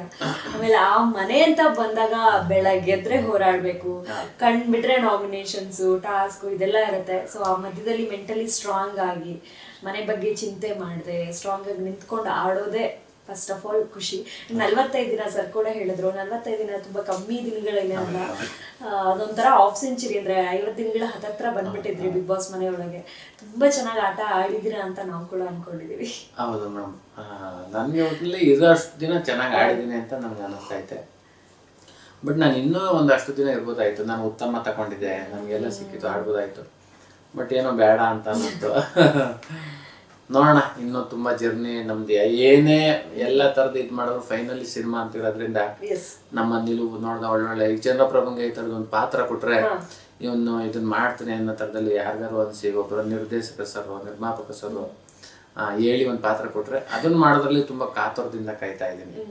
ಆಮೇಲೆ ಇನ್ನೊಂದು ವಿಚಾರ ಹೇಳ್ಬೇಕು, ನನ್ನ ಸ್ನೇಹಿತರನ್ನ ಭಾಳ ನೆನ್ಕೊಳಕ್ಕೆ ತುಂಬ ಇಷ್ಟಪಡ್ತೀನಿ. ಸತೀಶ್ ಕ್ಯಾತ್ಕಟ ಅಂತ ಅವರು. ನಾನು ತುಂಬ ಕಷ್ಟದಲ್ಲಿರ್ಬೇಕಾದ್ರೆ, ತುಂಬ ಕಷ್ಟದಲ್ಲಿರ್ಬೇಕಾದ್ರೆ ನಾನು ಸಹಾಯ ಕೇಳದೆ ಇದ್ರೆ ಬಂದು ಅವರು ತುಂಬ ನನ್ನ ಕಷ್ಟ ಕಾಲ ತುಂಬ ಪಾರು ಮಾಡಿದ್ದಾರೆ. ನನಗೆ ಫ್ರೆಂಡ್ಸ್ ಅಂತೂ ಜಾಸ್ತಿ ಜನ ಇಲ್ಲ, ಒಬ್ಬರೇ ಸತೀಶ್ ಕ್ಯಾತ್ಕಟ ಅಂತ. ಆಮೇಲೆ ಇದು ನೋಡಿ, ಈ ಶೋರೂಮ್ ಟಿವಿ ಶೋರೂಮ್ ಅವ್ರದೇ. ಇದನ್ನ ಬೆಂಗಳೂರಿನಲ್ಲಿ ಆಗ್ಬೋದು, ಮಂಡ್ಯದ ಹತ್ರ KM ದೊಡ್ಡಿಲಿ ಆಗ್ಬೋದು, ಇನ್ನೊಂದು 3 ಕಡೆ ಶೋರೂಮ್ ಮಾಡಿದ್ದಾರೆ. ತುಂಬಾ ಕಡಿಮೆ ಬೆಲೆಗೆ ತುಂಬಾ ಏನ್ ರೈಟ್ ಇದೆ ಅದಕ್ಕಿಂತ ತುಂಬಾ ಕಡಿಮೆಗೆ ಒಳ್ಳೆ ಪ್ರಮಾಣದ ಟಿವಿನ ನಾವು ಕೊಡ್ತಾ ಇದ್ದಾರೆ. ತುಂಬಾ ಜನ ತಗೊಂಡಿದ್ದಾರೆ. ಇನ್ನು ಯಾವ ಹೆಚ್ಚಿನ ಈ ಟಿವಿ ಬಗ್ಗೆ ಹೆಚ್ಚಿನ ಮಾಹಿತಿ ಬೇಕು ಅಂದ್ರೆ ಸತೀಶ್ ಕ್ಯಾತ್ಕಟ್ ಅವರ ಫೋನ್ ನಂಬರ್ ಕೆಳಗಡೆ ಇದೆ, ಕಾಂಟ್ಯಾಕ್ಟ್ ಮಾಡಿ ಟಿವಿನ ಬೇಗ ನಿಮ್ದಾಗಿಸ್ಕೊಳ್ಳಿ ಅಂತ ನಾನು ಕೇಳ್ತೀನಿ. Super sir. ಸ್ನೇಹಿತರು ಅಂದ್ಮೇಲೆ ಸಪೋರ್ಟಿವ್ ಆಗಿರ್ಲೇಬೇಕು. ಬಿಕಾಸ್ ಅವ್ರ ಶೋ ಇವತ್ತು ನೀವು ಇಂಟರ್ವ್ಯೂ ಕೊಡ್ತಾ ಇದ್ದೀರಾ, ಖುಷಿ ಆಯ್ತು ಸರ್. ಒಂದು ಲಾಸ್ಟ್ ಸೆಗ್ಮೆಂಟ್, ಸೊ ಹೆಸರು ಹೇಳ್ತಾ ಹೋಗ್ತೀನಿ, ಅವ್ರ ಬಗ್ಗೆ ಏನ್ ಅನಿಸುತ್ತೆ ನಾನು ವರ್ಡ್ ಸುಮ್ಮನೆ ಹಾಗೆ ಹೇಳ್ತಾ ಹೋಗ್ಬೇಕು, ಓಕೆನಾ? ಸೊ ಫಸ್ಟ್ ನಿಮ್ಮ ಫೇವ್ರೇಟ್ ಸತೀಶ್ ಅವರು ಹೇಳಿ, ಅವ್ರ ಬಗ್ಗೆ ಏನ್ ಅನ್ಸುತ್ತೆ ಒಂದು ವರ್ಡ್. ಅದು ನೀವೇ ಹೇಳಿದ್ರ ಫೇವ್ರೇಟ್ ಸತೀಶ್ ಅವರು ಅಂತ. ಫೇವ್ರೇಟ್ ನನ್ ಫೇವ್ರೇಟ್ ಅವರು, ನಿಮ್ ಫೇವ್ರೇಟ್? ನಾನು ಅದೇ ಅವರು ಒಳ್ಳೆ ಫೇವ್ರೇಟ್ ಅಷ್ಟೇ. ಏನು ಹೇಳ್ತಾನೆ ಇಲ್ಲ ಅವರು. ಕಾವ್ಯ ತಂಗಿ ಸೂಪರ್. ಗಿಲ್ಲಿ ಒಳ್ಳೆ ಅದ್ಭುತ ಹಾಸ್ಯ ಕಲಾವಿದ. ಸೂಪರ್. ಸೂರಜ್ ಒಬ್ಬ ಒಳ್ಳೆ ಸುಂದರವಾದ ಯುವಕ. ಓಕೆ. ರಿಷಾ ಒಳ್ಳೆ ಗೆಳತಿ. ರಾಶಿಕಾ ಒಳ್ಳೆ ಬ್ಯೂಟಿ. ರಘು ಮಗುವಿನಂತ ಮನಸ್ಸು. ಅಶ್ವಿನಿ ಒಳ್ಳೆ ಮಾತುಗಾರರು. ಅಭಿ ಒಳ್ಳೆ ಗೆಳೆಯ. ಸ್ಪಂದನ ಗೊಂಬೆ. ಧನುಷ್ ಒಳ್ಳೆ sportsman. Janhvi makeup. Janhvi ಅವ್ರು ನೋಡ್ಲೇಬೇಕು, ಆಚೆ ಬಂದವರು. ಸುದೀಪ್ ಒಳ್ಳೆ ಮಾತುಗಾರರು. ಮಲ್ಲಮ್ಮ ಅವರು ಅಮ್ಮ ತಾಯಿ. ರಕ್ಷಿತಾ ಒಂದೊಳ್ಳೆ ಕನೆಕ್ಟ್ ನನಗೆ, ತುಂಬಾ ಹೃದಯಕ್ಕೆ ಟಚ್ ಆದಂತ ಆ ಹುಡುಗಿ. ಮಂಜು ಭಾಷಿಣಿ ನಿಜವಾಗ್ಲೂ ನಾವು ಅಕ್ಕ ಅಂತ ಕರಿತಾ ಇದ್ದ. ಅವರು ಸ್ವಇಚ್ಛೆಯಿಂದ ನಿಜವಾಗ್ಲೂ ಫಸ್ಟ್ ವಾರ 2ನೇ ವಾರ ನಿಜವಾಗ್ಲೂ ನಾವು ಕೇಳಲಿಲ್ಲ ಅನ್ನೋ ಬೇಗ ಇದು ಎಲ್ರಿಗೂ ಒಂದು ಒಳ್ಳೆ ಅಡುಗೆ ಮಾಡಿ ಹೊಟ್ಟೆ ತುಂಬಾ ಹಾಕಿದ್ದಾರೆ. ಒಂದು ತಾಯಿ ಸಮಾನ ಅಂತ ಹೇಳ್ಬೋದು ಮಂಜಪ್ಪನ ಬಗ್ಗೆ. ಅಶ್ವಿನಿ ಅವರು ಅವರು ಅಷ್ಟೇ ಒಳ್ಳೆ ಫ್ರೆಂಡ್. ಇದರಲ್ಲಿ ಇನ್ನೂ ಎಷ್ಟೋ ಜನ ಅವ್ರವ್ರ ಆಟನ ಇನ್ನೂ ಶುರು ಮಾಡಿಲ್ಲ, ಬೇಗ ಇನ್ನೊಂದು ಸ್ವಲ್ಪ ಇನ್ನೂ ಓಪನ್ ಅಪ್ ಆಗಲಿ ಅಂತ ನಾನು ಹೇಳ್ತೀನಿ. Super sir. But thank you so much ನಮ್ಗೆ ಇಷ್ಟೋ ತನಕ ಟೈಮ್ ಕೊಟ್ಟು ನೀವು ಬಿಗ್ ಬಾಸ್ ಜರ್ನಿನ ಹಂಚ್ಕೊಂಡಿದ್ದಕ್ಕೆ. ಲೈಫಲ್ಲಿ ಒನ್ ಟೈಮ್ ಆಪರ್ಚುನಿಟಿ ಅನ್ನೋ ಥರ ಬಿಗ್ ಬಾಸ್ ಅವಕಾಶ, ಆ್ಯಂಡ್ ನಿಮ್ಮ ಕನಸಾಗಿತ್ತು ಎಲ್ಲದಕ್ಕಿಂತ ಹೆಚ್ಚಾಗಿ. ಸುದೀಪ್ ಸರ್ ಹತ್ರನೂ ಅದನ್ನೇ ಹೇಳ್ತೀರಾ ನೀವು ಬರ್ತಾ. ನಿಮ್ಮ ಹತ್ರ ನಿಮ್ಮ ಬಾಯಲ್ಲಿ ನನ್ನ ಹೆಸರು ಕೇಳೋದೇ ಒಂದು ಕನಸಾಗಿತ್ತು, ಈ ಥರ ವೇದಿಕೆ ಮೇಲೆ ಬರಬೇಕು ಅನ್ನೋದು. ಆ್ಯಂಡ್ ಅದು ಈಡೇರಿತು ಅಂತ. ಆ್ಯಂಡ್ ಸುದೀಪ್ ಸರ್ ಕೂಡ ನಿಮಗೆ ಪ್ರೀತಿಯಿಂದ ಶುಭಾಶಯಗಳನ್ನ ತಿಳಿಸ್ತಾರೆ. ಸೊ ಓವರಾಲ್ ನಿಮ್ಮ ಕನಸು ಈಡೇರಿತು. 45 ದಿನಗಳ ಕಾಲ ಅಲ್ಲಿದ್ರಿ, ಆಡಿದ್ರಿ ಚೆನ್ನಾಗಿ. ಇನ್ನು ಮಿಕ್ಕಿದೆಲ್ಲ ಸೆಕೆಂಡರಿ, ಬಟ್ ಕನಸು ಈಡೇರಿತು ಅಂತ ಹೇಳ್ಬೋದು. ಸೊ ಒಳ್ಳೇದಾಗ್ಲಿ ಸರ್. ಅಪ್ಕಮಿಂಗ್ ಪ್ರಾಜೆಕ್ಟ್ಸ್ ಅಲ್ಲೆಲ್ಲ ಇನ್ನೂ ಹೆಚ್ಚು ಕಾಣಿಸ್ಕೊಳ್ಳಿ, ಒಳ್ಳೊಳ್ಳೆ ಅವಕಾಶಗಳು ಒದಗಿ ಬರಲಿ ಈ ಒಂದು ವೇದಿಕೆ ಮೂಲಕ ಅಂತ ನಾವು ಕೂಡ ಕೇಳ್ಕೊಳ್ತೀವಿ. Thank you madam. ತುಂಬ ಖುಷಿ ಆಯಿತು ನಿಮ್ಮ ಜೊತೆ ಸುಮಾರು ಹಲವಾರು ಸರಿ ಮಾತುಕತೆ ಹಿಂಗೆ ಭೇಟಿಯಾಗಿದ್ದೀವಿ. ಮತ್ತೊಮ್ಮೆ ನಿಮ್ಮ ಭೇಟಿ ಆಗಲಿ. ಒಂದು ಒಳ್ಳೆ ಸಿನಿಮಾ ಚಂದ್ರಪ್ರಭರು ಈ ಸಿನಿಮಾದಲ್ಲಿ ಚೆನ್ನಾಗಿ ಮಾಡವ್ರೆ ಅನ್ನೋ ಥರದಲ್ಲಾಗಿ ಆ ಸಿನಿಮಾ ಮತ್ತು ಆ ಪಾತ್ರದ ಬಗ್ಗೆ ಮಾತಾಡುವಂಥ ಅವಕಾಶ ಬೇಗ ಒದಗಿರಲಿ ಅಂತ ಕೇಳ್ಕೊತೀನಿ. ಇಲ್ಲಿ ಗಂಟ ಚಂದ್ರಪ್ರಭನ ಗಿಚ್ಚಿಗಿಲಿ ಆಗೋದು, ಮಜಾ ಬರ್ತಾ ಆಗೋದು, ಬಿಗ್ ಬಾಸ್ನಲ್ಲಿ ಎಲ್ಲ ಪ್ರೀತಿ ಆಶೀರ್ವಾದ ಚಪ್ಪಾಳೆ ಕೊಟ್ಟಂತ ಎಲ್ಲ ನನ್ನ ಕನ್ನಡದ ಜನತೆಗೆ ತುಂಬು ಹೃದಯದ ಧನ್ಯವಾದಗಳನ್ನ ಹೇಳಕ್ಕೆ ಇಷ್ಟಪಡ್ತೀನಿ. ಆಮೇಲೆ ಇನ್ನೊಂದೇನು ಅಂದ್ರೆ ನಮ್ಮ ಆತ್ಮೀಯ ಸ್ನೇಹಿತರು ಸತೀಶ್ ಕ್ಯಾತ್ಕಟ ಅವ್ರಿಗೆ ಮದುವೆ ಮಾಡ್ಬೇಕು ಅಂತ ಹುಡ್ಕಾಟ ಮಾಡ್ತಾ ಇದೀವಿ. ಏನಾಗ್ಬಿಟ್ಟೈತಿ ಅಂದ್ರೆ ಸ್ವಯಂವರ ಮಾಡೋಣ ಬಿಡಿ ನಮ್ಮ ಚಾನಲ್ ಅಲ್ಲಿ. ಏನು ಅಂದ್ರೆ ಎಲ್ಲೋದ್ರು ಸರ್ಕಾರಿ ಕೆಲಸ ಇದೆಯಾ ಅಥವಾ ಸ್ವಂತ ಮನೆ ಇದೆಯಾ, ಬರೀ ಆಗ್ಬಿಟ್ಟದೆ. ಇವತ್ತು ಏನ್ ಆಗ್ಬಿಟ್ರೆ ಹುಡುಗ ಒಳ್ಳೆನ ಕೆಟ್ಟವನ್ನ ಬಟ್ ಹೇಗೆ ಬದುಕ್ತಾ ಇದ್ದಾನೆ ಇದು ಯಾವ್ದು ನೋಡೋದೇ ಇಲ್ಲ. ಮನೆ ಇದೆಯಾ, ಫಸ್ಟ್ ಹೋದ ಕ್ಷಣ ಸರ್ ಹಿಂಗೆ ಮದ್ವೆ ಆಗ್ಬೇಕು ಅಂದ ಕ್ಷಣ ಹಾ ಮನೆ ಇದೀನಪ್ಪ, ಸರ್ಕಾರಿ ಕೆಲಸ ಇದೆಯಾ ಅಂತ ಕೇಳ್ತಾರೆ. ಅದನ್ನ ಹೊರತುಪಡಿಸಿ ನಿಜವಾಗ್ಲೂ ಚೆನ್ನಾಗಿದ್ದಾರೆ, ತುಂಬಾ ಒಳ್ಳೆಯವರು. ಒಳ್ಳೆ ಟಿವಿ ಶೋರೂಮ್ ಇಟ್ಟಿದ್ದಾರೆ. ಒಳ್ಳೆ ಟಿವಿ ಶೋರೂಮ್ 3 ಕಡೆ ಇಟ್ಟವ್ರೆ.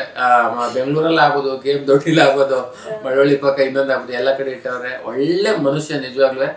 ಒಂಚೂರು ಏನ್ ತಲೆ ಕೂದಲು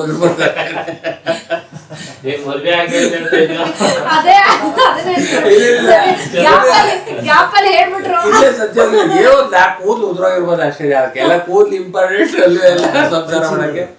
ನಿಜವಾಗ್ಲೂ ಒಂದು ಒಳ್ಳೆ ಸಂಸಾರ, ಒಂದು ಒಳ್ಳೆ ಫ್ಯಾಮಿಲಿ ಸಿಗ್ಲಿ ಅಂತ ನಾನು ಕೇಳ್ಕೊತೀನಿ. ಹೆಚ್ಚಿನ ಮಾಹಿತಿಗಾಗಿ ಕೆಳಗೆ ಕೊಟ್ಟ ಫೋನ್ ಮಾಡಿ ಟಿವಿನೂ ವಿಚಾರಿಸ್ಕೊಳ್ಳಿ, ಮತ್ತೆ ಸತೀಶ್ ಕ್ಯಾಪ್ರೇಟ್ ಅವ್ರನ್ನ ವಿಚಾರಿಸ್ಕೊಳ್ಳಿ.